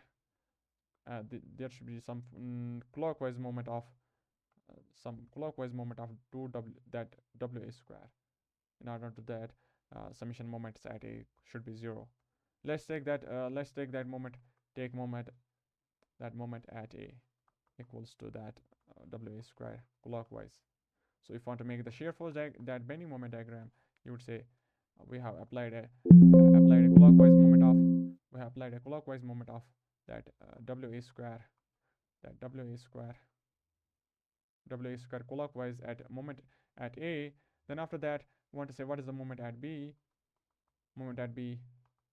Then after that we have this point, and we have this point.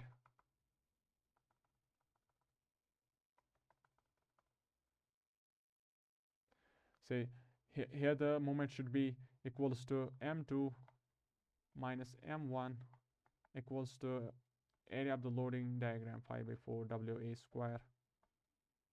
That means your moment 2 comes out to be equals to WA square by 4 negative this value WA square by 4 minus.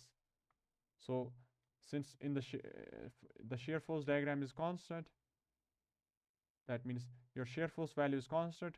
That means it's not a function of x. This x power 0. That means your bending moment diagram would be a straight line such that its slope is also constant. Because your shear force is constant, that means your slope of bending moment slope of bending moment diagram is also constant. That's only possible if the curve is 1 degree linear. So it cuts somewhere here. We call it as point of contraflexure. Then after that we have a uniformly varying that shear force from 5 by 4 to 9 by 4 WA in length L. We say that what is the moment at 9 by 4 of WA, would say get the value of this shear force diagram area. Would say some parallel sides, we say minus 9 by 4 WA, and next one is your minus sum of parallel sides plus minus 5 by 4 WA by 2 into your length A. This is your area of shear force diagram. We know that m2 minus m1 is your minus WA square by 4. So we can get the value of m2 equals to 2WA square minus. So this is your 2WA square minus. So you have to join the two, but the thing is the curve should be a parabolic curve, and the variation is such that, see here the shear force is negative. Shear force is negative and increasing in value. So shear force is negative and increasing. That means your bending moment slope is negative and increasing.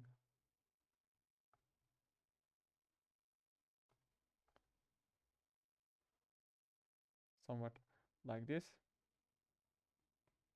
And the thing is that the slope here should be same. Here theta 1 and theta 2 should be same, because your shear force at the 2 points is same. At the shear force at the 2 points is same, that equals to 5 by 4. That means your slope is also same, negative, but there is a change in the trend.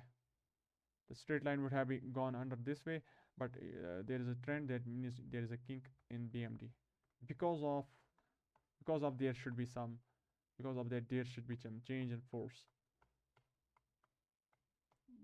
We can't say it is a kink.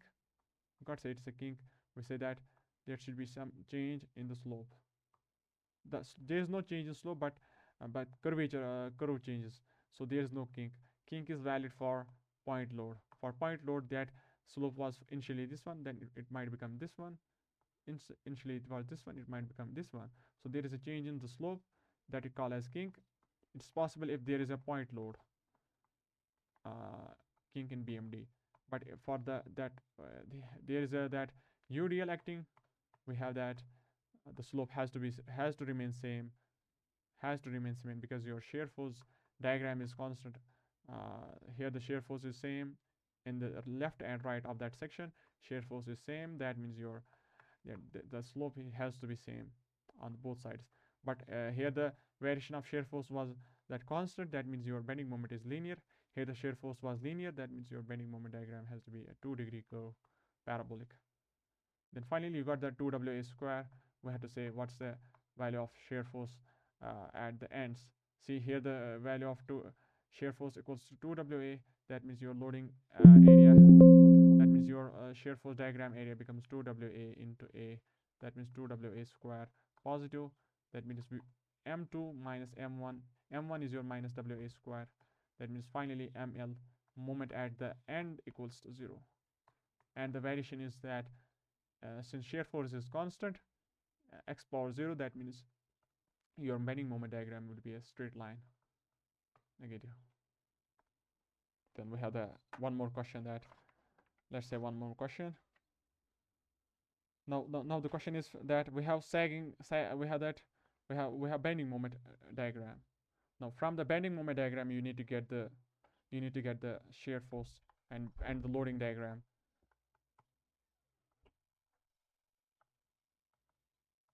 Say this is a beam given A to A, A to A. This is your A, this is your 2A, this is your A, and this is your 2A.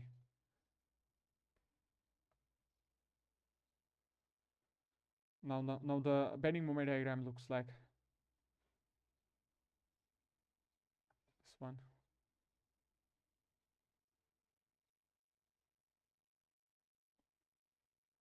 Up to this point, straight line, 5 by 8.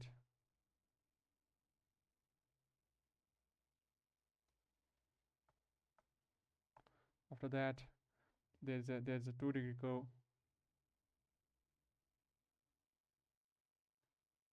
Then after that, one more 2-degree curve.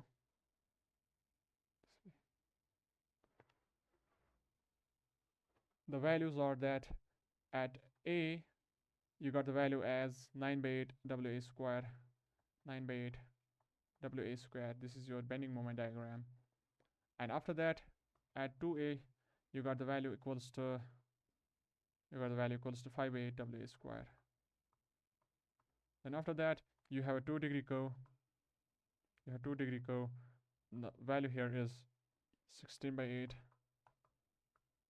WA square, and this is also 2-degree curve. The moment here is 0. This is hogging, this is sagging up to this point. So we have to get the loading diagram and bending moment diagram. From the bending moment diagram, we can firstly calculate the shear force diagram. Then after that, we can get the loading diagram. Say we have that dm by dx equals to v. So if your bending moment diagram is linear, that means we know that m equals to dx, say m equals to v dx, say m equals to v into x. If moment is a function of shear into x power 0, x power 1, but your moment here given for the span A, you have moment a function of x only. That means your shear force is not a function of x. That means your shear force is a function of x power 0. So your shear force would remain a straight line, constant straight line. So we can write that. Let's say here the moment is 0. We can write m2 minus m1 equals to area of the SFD. That means v into A, area of the SFD. We don't know the value of A. We don't know the value of shear force V. We would say moment 2 equals to 9 by 8 WA square minus 0 equals to V into A. That means your shear force becomes 9 by 8 of WA. So your shear force remains that here it should be a shear force of 9 by 8 WA square. And next statement is that in the span, in the first A meters A span, we have that bending moment slope is constant and increasing, positive. Bending moment slope is positive and slope is constant and constant. So if your bending moment is positive and slope is constant, that means your shear force is positive because your slope is positive, and your slope is constant because your shear force is constant. Does it make sense? I think so. Let's reach up to the point A. So we got the shear force equals to 9 by 8 of WA, 9 by 8 of WA. Then after that we have that variation of shear force, a linear variation in the length 2A. So we can write that variation of the bending moment is that, we can write bending moment variation that, so m2 minus m1, So m2 is your minus 5 by 8 WA square, minus m1 is your 9 by 8 WA square. Its variation is in the 2 meter length, 2a length, and there should be some shear force V, so we can write that. We can calculate it that 14 by 2, 7 by 8 something, 7 by 8 WA, 7 by 8 WA equals to shear force. That means there should be some shear force. That we got the shear force. That means the area of the loading diagram should be V into 2a. It should be a rectangle, because your slope of the bending moment diagram is constant. That means your shear force diagram is also constant. Say you got the value as minus 7 by 8. If we see, it is minus and it is minus, you got the value of shear force equal to minus 7 by 8 WA.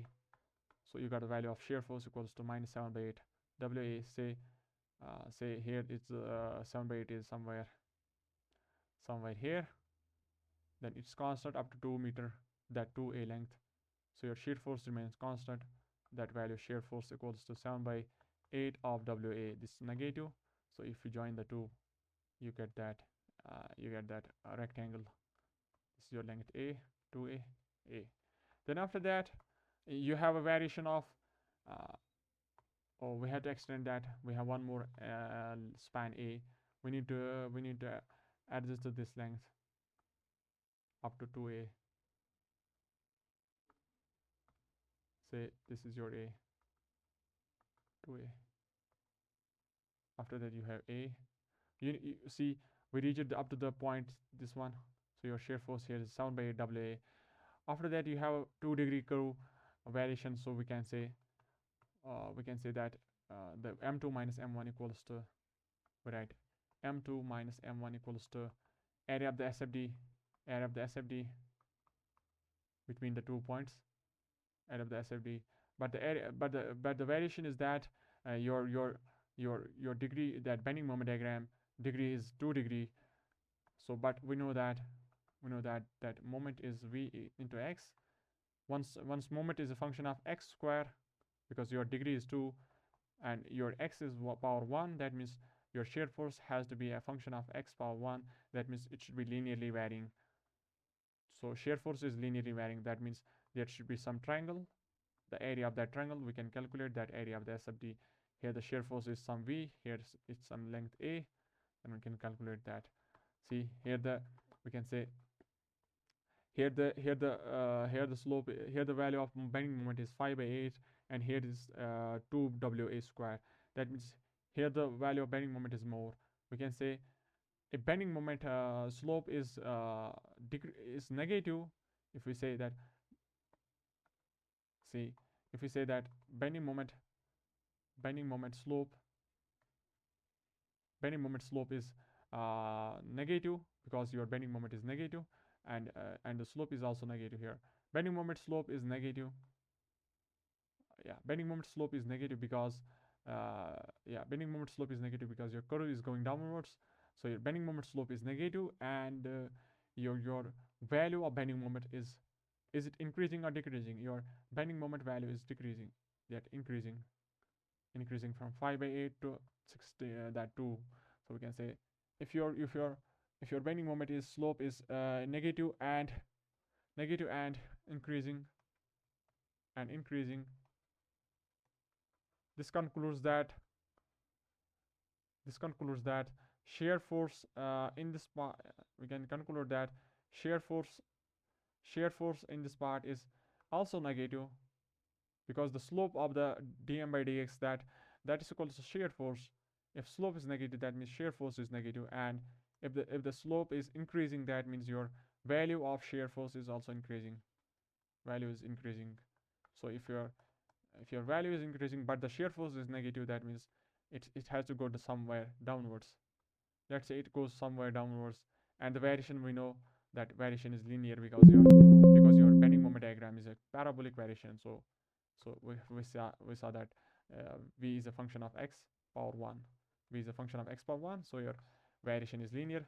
Shear force varies linearly with your length A. So say that the shear force here is VA. Say the shear force here is V dash. The shear force here is V dash. We don't know the value of shear force here, but one thing we can say, uh, the area of that, but area is given that between the two critical points of the bending moment, between the 2 points, we know that the bending moment 2 and bending moment 1, we can get the value of shear force by the equation that the equation. So we don't have to write this one, because your area is a trapezium. Your area is a trapezoidal area. So this one. So we can write the equation that can write the equation. See, this is your shear force 1. This is your shear force V dash, and it is linearly increasing. Then we say that here the shear force was given equals to 7 by 8 WA, 7 by 8 WA, and the length was A. We can write that M2 minus M1 equals to area of the SFD, that's 1 by 2 7 by 8 WA plus your shear force dash, that V dash, and the value of that, the area of that curve is negative. We can write minus times. So M2 minus M1, we know that M2 minus M1 equals to that 16 by 8 minus 5 by 8. That's 16 by 8 minus W 5 by 8 WA square equals to, but see, the values of but the values of that bending moment is also negative. This one is also negative. So we need to calculate that negative.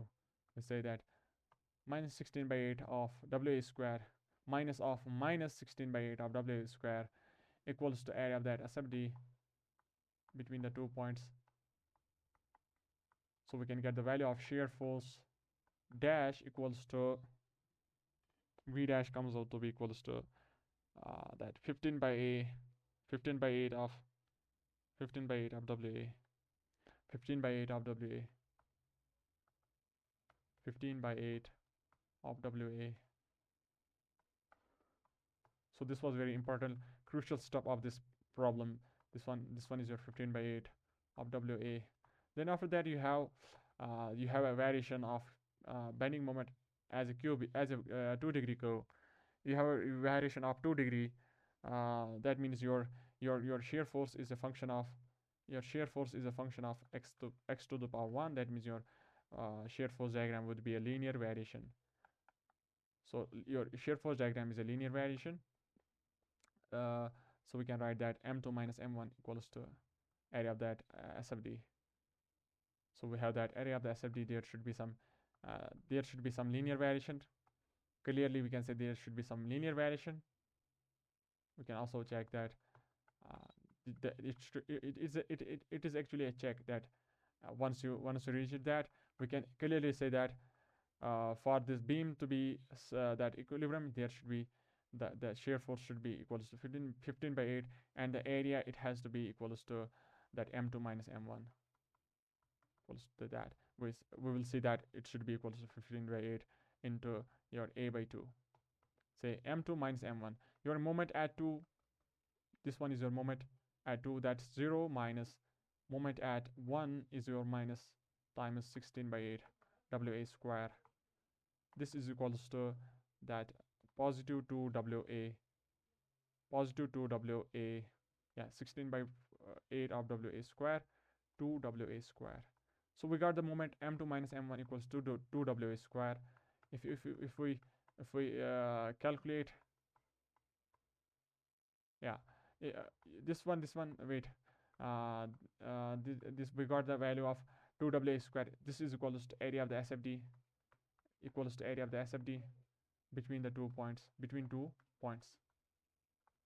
we don't know the value of shear force here. Actually this was an error. We don't know the value of shear force here.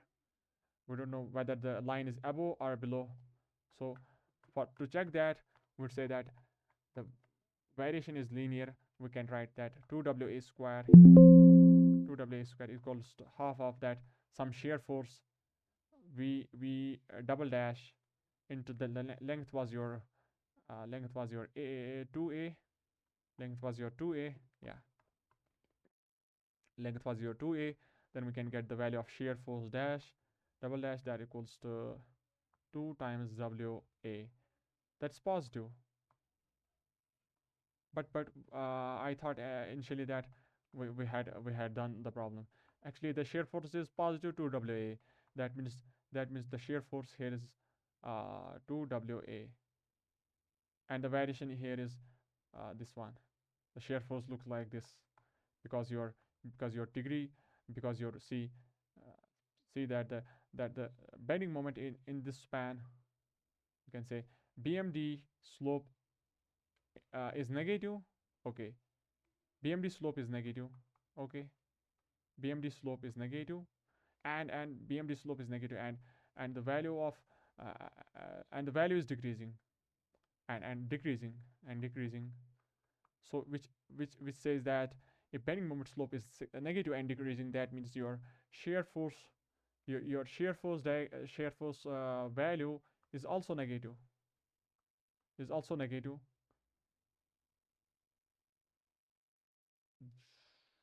Oh yeah, your shear force value is also decreasing.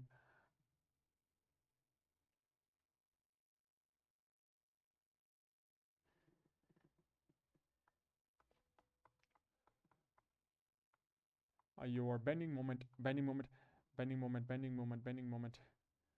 We say that you actually the slope is positive. Is it? The bending moment slope is positive. See, the bending moment is positive because your line is rising, so your slope is positive. So your shear force is also positive, but the value is decreasing to, since your slope is decreasing to that, going to 0. So your slope that shear force is also going to that 0. This was the case that this is your positive value. So we can write that here it was a 2WA. Then there might now from the loading diagram we can calculate it later. So this is your shear force diagram. So we can connect to the line here. So if I repeat the confusions might be clear. That say that here the moment was 9 by 8 W square. So since the variation was linear, so once the BMD is 1 degree, that means your slope is x to power 0 in the shear force diagram. That means it should be a rectangle.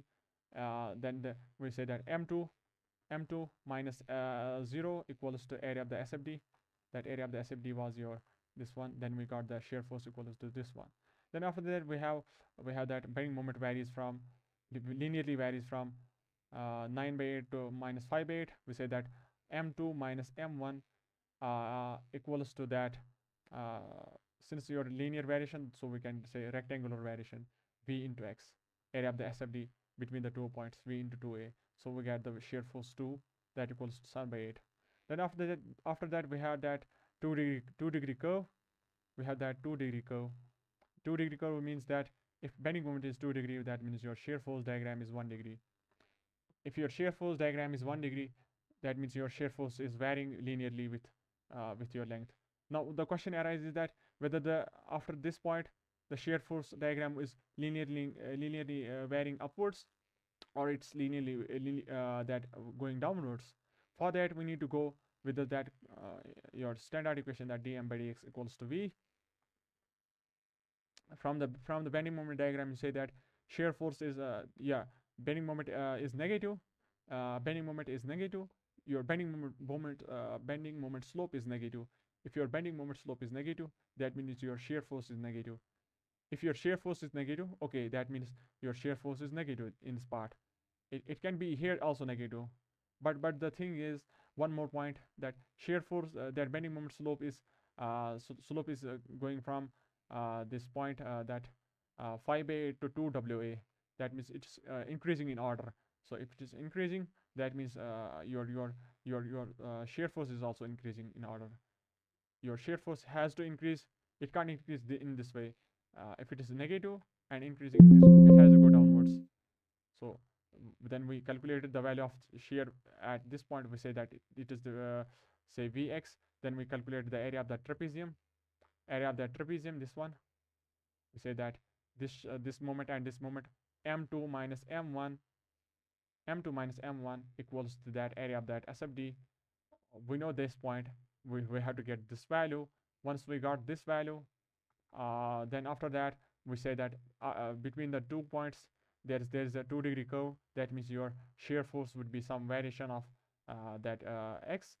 So your shear force was variation of x. Then we calculated half of v into that length 2a. We calculated that difference m2 minus m1. Accordingly, we got the shear force here. Once you got the shear force here, that means once 2w is upwards, that means there should be some force of that these two are going upwards in the loading diagram. So for the loading diagram, we can conclude that this is your loading diagram. So since your shear force diagram, let's keep it a bit upwards. See, if your shear force at the end is your 9/8 WA, that means your loading diagram should be a there should be a reaction of upwards 9/8 WA. Then now after that there is no change in shear force. If there is no change in shear force diagram, that means there is no loading acting on this part. After that you have a difference of shear force, that is dV equals to minus P. That means minus 7/8 WA minus times that 9/8 WA equals to that minus P. That means your P value, that P value comes out to be equals to 2 times WA. That means there should be some vertical load of 2 WA downwards. After that there is no change in shear force. There is no change in shear force. That means there is no loading up to this point. After that there is a difference. There is a linear variation of shear force from 15/8 minus 7/8 WA in a length of 2A. That means your loading intensity comes out to be equals to some 2 WA, some WA, yeah, some 15 minus 7 is 8. 8/8. Is it 2A or is it A? Yeah, it's A. Actually, this is A. So your loading intensity comes out to be equals to W. Your loading intensity comes out to be W, but actually it should be minus W, because that V2 is minus, and minus of minus, it comes out to be equals to minus W. That means your loading intensity is downwards, equals to W. After that you have a variation that shear force changes suddenly, or shear force rises by an amount of that 15/8 plus this amount 2 WA. That means your 15 plus 16 33 33/8, 15 plus 16 31/8. Yeah, there should be some vertical force upwards, 13/8 of WA upwards. After that there is a variation of shear force, linear variation. That means there should be some UDL. We can say V2 minus V1 in length 2A equals to loading intensity W. Then we get the loading intensity of W dash equals to W. So here is loading intensity W. So it was your length A, this was your length 2A, this was your length A, this was your length 2A. This was your final loading diagram. Since in the bending moment diagram you can say there was no any concentrated moment anywhere, so your beam does not need any moment to apply. There's no need to apply any moment in the bending moment diagram. So if you want to make the deflected shape of this curve, let's say this is a support 1 and this one is your support 2. Now if you want to make deflected shape, we say that at the support there won't be any displacement. So we can say because of the vertical load going downwards, we can say deflected shape would be somewhat this one. But one thing you have to see whether this is correct or not. To verify it, you need to go to the bending moment diagram. See in the bending moment diagram, up to the point where the bending moment is positive, you have to make it as a sagging curve. For this part, up to the point of contraflexure, your deflected shape should be a sagging curvature type, and in the rest part it should be a hogging curve. So we can have that after a plus some length, there should be there should be some there should be that hogging moment. So once there was sagging, okay, sagging, then after that there should be some hogging. So the curve is not correct. We had to draw the correct this deflected shape. So if there was sagging, say this was your sagging up to this point, after that there's a change in the mode, suddenly from sagging mode to angry mode. So this has to reach up to this point. So this would go downwards, hogging, and you have to join them. So this is your bending, this is your deflected shape. Then after that we have one more. Now we have the problem of frames. We have the problem of frames. We have got the problem of frames. 15 meter and 11 meter. Say this one is your support at A. This is your 6 meter. This is your 5 meter, and load is acting 3 kilonewton. And after that you have point C, and the load is acting at that particular joint C, 5 kilonewton.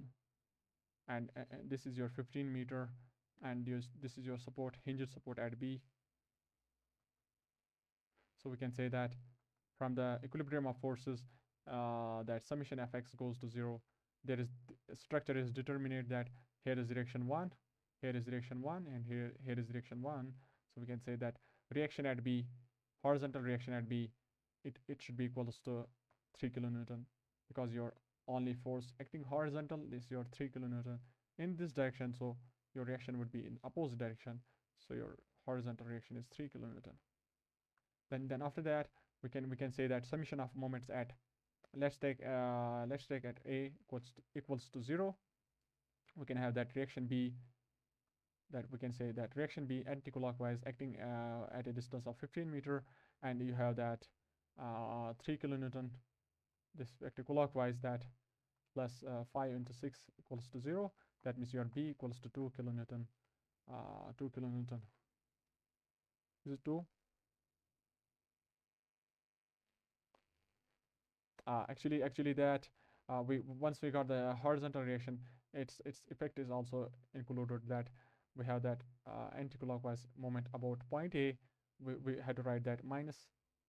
Also we had to write that minus 3 kilonewton acting for a distance of 5 plus 6 equals 11. That means your shear, that reaction B becomes finally equal to 6, equals to minus 1 kilonewton. Minus 1 kilonewton. That means the direction assumed is not correct. The B reaction B is giving downward reaction of 1 kilonewton. So once you got the reaction B downwards, we can say summation Fy goes to 0. Summation Fy goes to 0. That means your reaction A has to be that we can write A plus B equals to 5, but your B is that B is negative. That means A equals to 6 kilonewton. This is your 6. This is your downwards B. We can keep it as B. So once you got this, we had to make the shear force diagram and bending moment diagram. For the shear force and bending moment diagram, for the frames, you do one thing.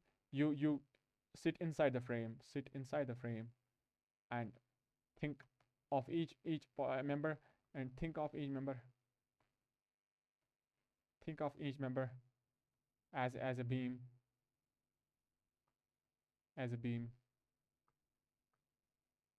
So for this member, you think that you are here, you are watching like this one, and for this one you are watching as you watch the beams earlier, this way. So let's make the free body diagrams of the forces. See, this is your member AC. This is your member AC, and there is a horizontal, there's a that force 6, actual force 6, and there is a vertical, that horizontal 3, and now we can say that for equilibrium there should be some value of 6. We're cutting just before that C. There should be some value of 6 here, and since this support, at this support A, there is no, it can't allow, it can't restrain the rotation, it can't restrain the that horizontal reaction. So here the horizontal reaction can't be there. The horizontal reaction has to be shifted here, 3 kilonewton. Now we would say that what is the moment at this joint? Moment developed at this joint. We have to calculate that moments at this joint. Let's say moments at this joint is mj. Moment at C, we would calculate that this is your 6 meter and this is your 5 meter. We would say moment at C equals to that that 6 into 0.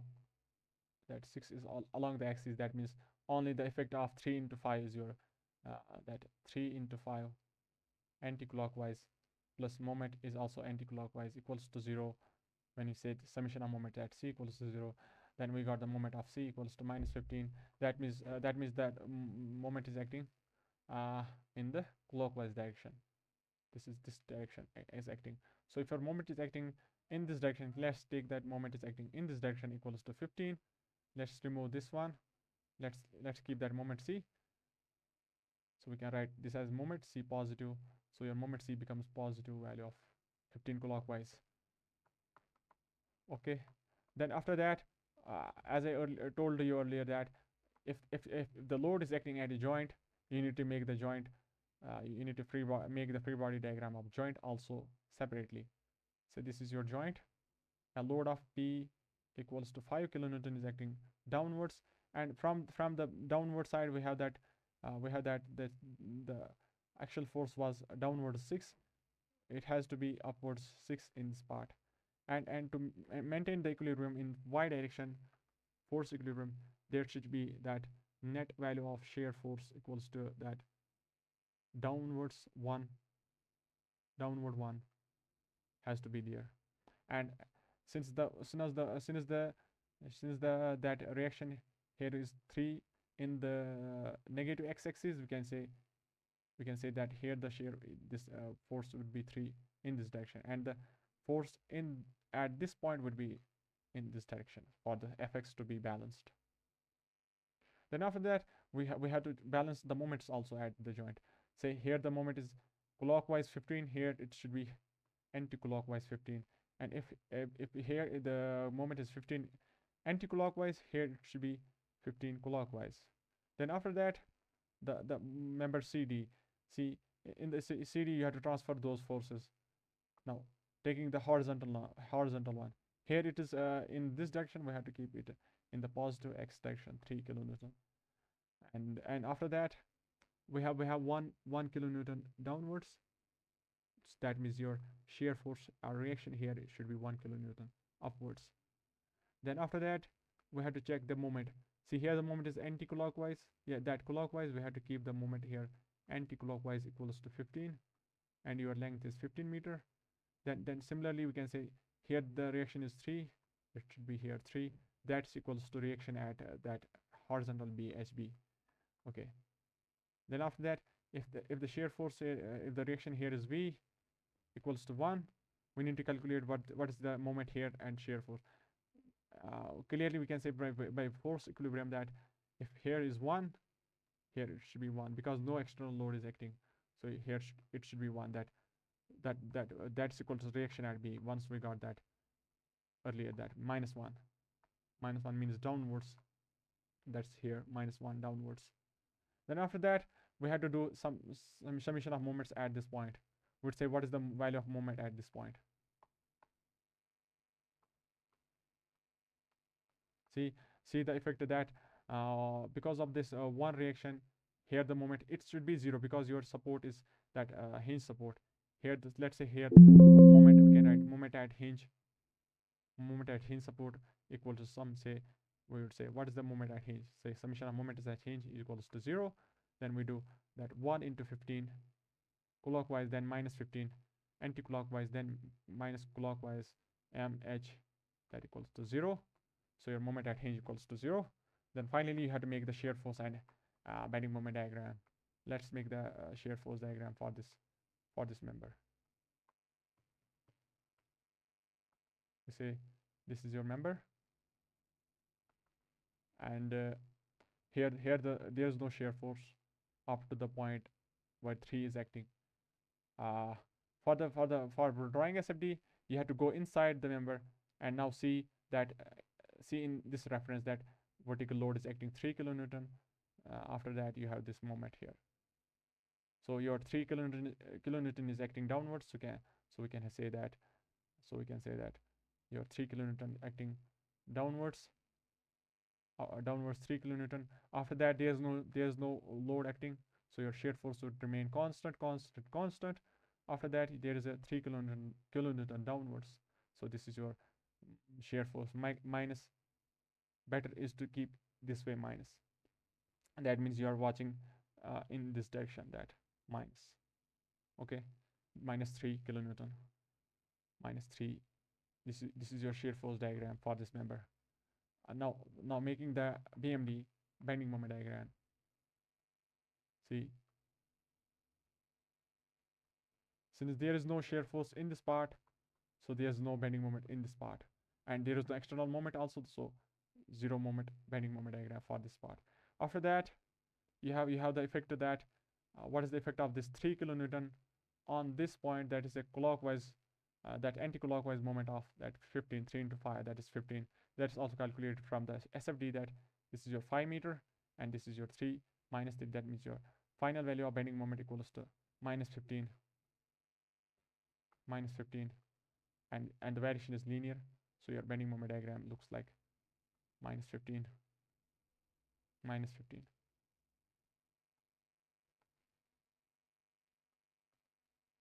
But the thing is that you have to show that if negative is that, there in the frames we show negative also by that hogging moment, and positive by that sagging moment. So if this is the negative moment, we can say this is your hogging moment. 15. And after that, we have the beam, top beam, that this one. We have to make the shear force diagram for this beam. Say this one, you're watching it. Say this one is your 1 kilonewton upwards. This is your SFT. This is your 1. Then after that, there is no change in shear force diagram because your loading is not there. Then after that, it remains constant till it reaches that point V, where the shear force becomes 1, minus 1 downwards. So your shear force finally is a rectangle for 15 meter length. Then after that, we have to get the BMD. Say at this support, there is a anti-clockwise moment of 15. That means there should be minus 15. So your hogging moment minus. Then after that, you have to get the positive value of plus 15 into 1. That is positive. Plus 15 into 1 is that 0. That means here moment should be 0. That we can calculate that moment 2 equals moment 2 minus moment 1. That equals to shear force area diagram.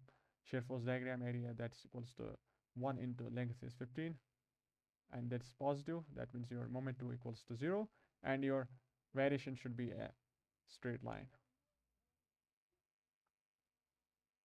So if you want to make axial force diagram also, we can say if you want to make the axial force diagram also, we can make the axial force diagram also.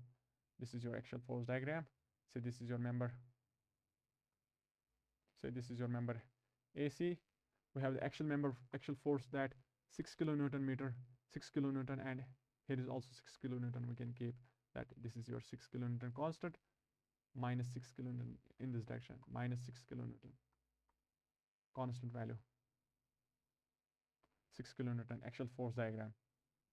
Similarly, for this member, we can have axial force diagram that there is a constant value of 3, that 3 and that 3. So we can write that this is your minus axial force diagram, 3 kilonewton.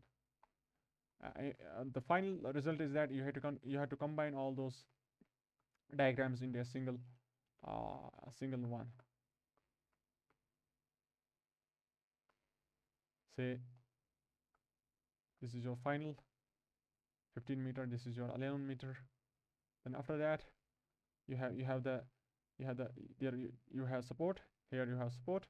Then the bending moment diagram for the, remember this was your A B C A B A B C, this was your C B. Then we have the bending, firstly we can say shear force diagram. See in the BC part you have shear force diagram of rectangle with a peak of 1 positive, so we can keep that positive. So this is your shear force diagram of positive 1. This is your positive 1 kilonewton SFD. And in the vertical member we can have the shear force diagram looks like this, this one, 3 for 5 meter length, -3. So -3 we can keep negative downwards, so your -3 is, say this is your -3 up to the length 5. This is your -3 -3 kilonewton. So this is your shear force diagram. After that you have to make the bending moment diagram.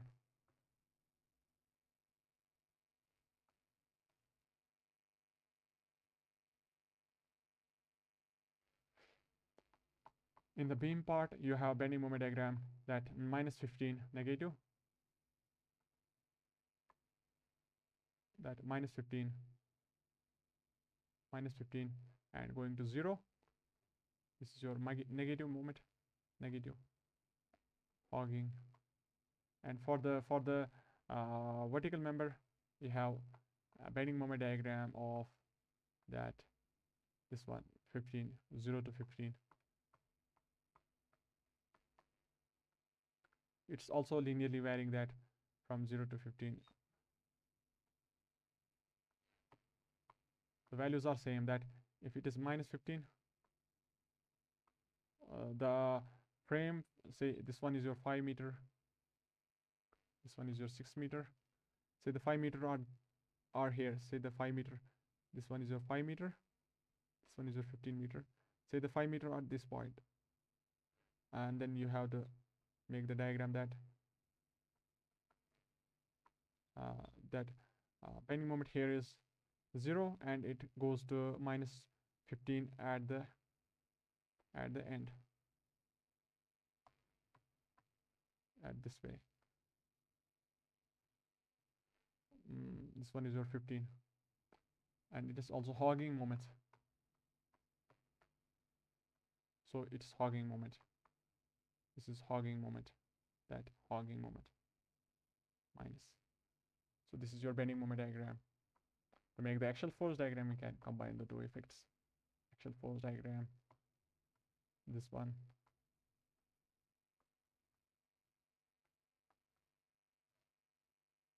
so this one is your axial force diagram and it's negative. Say this is your negative.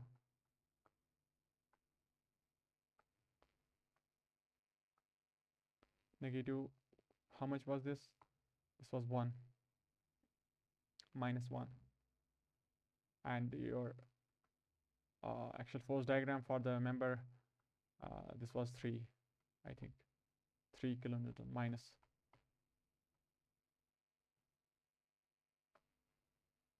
So this is your 3, then you join the 2, so -3. Now we have one more, actually one more problem.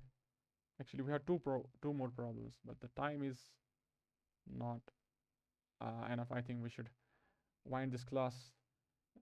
Next problems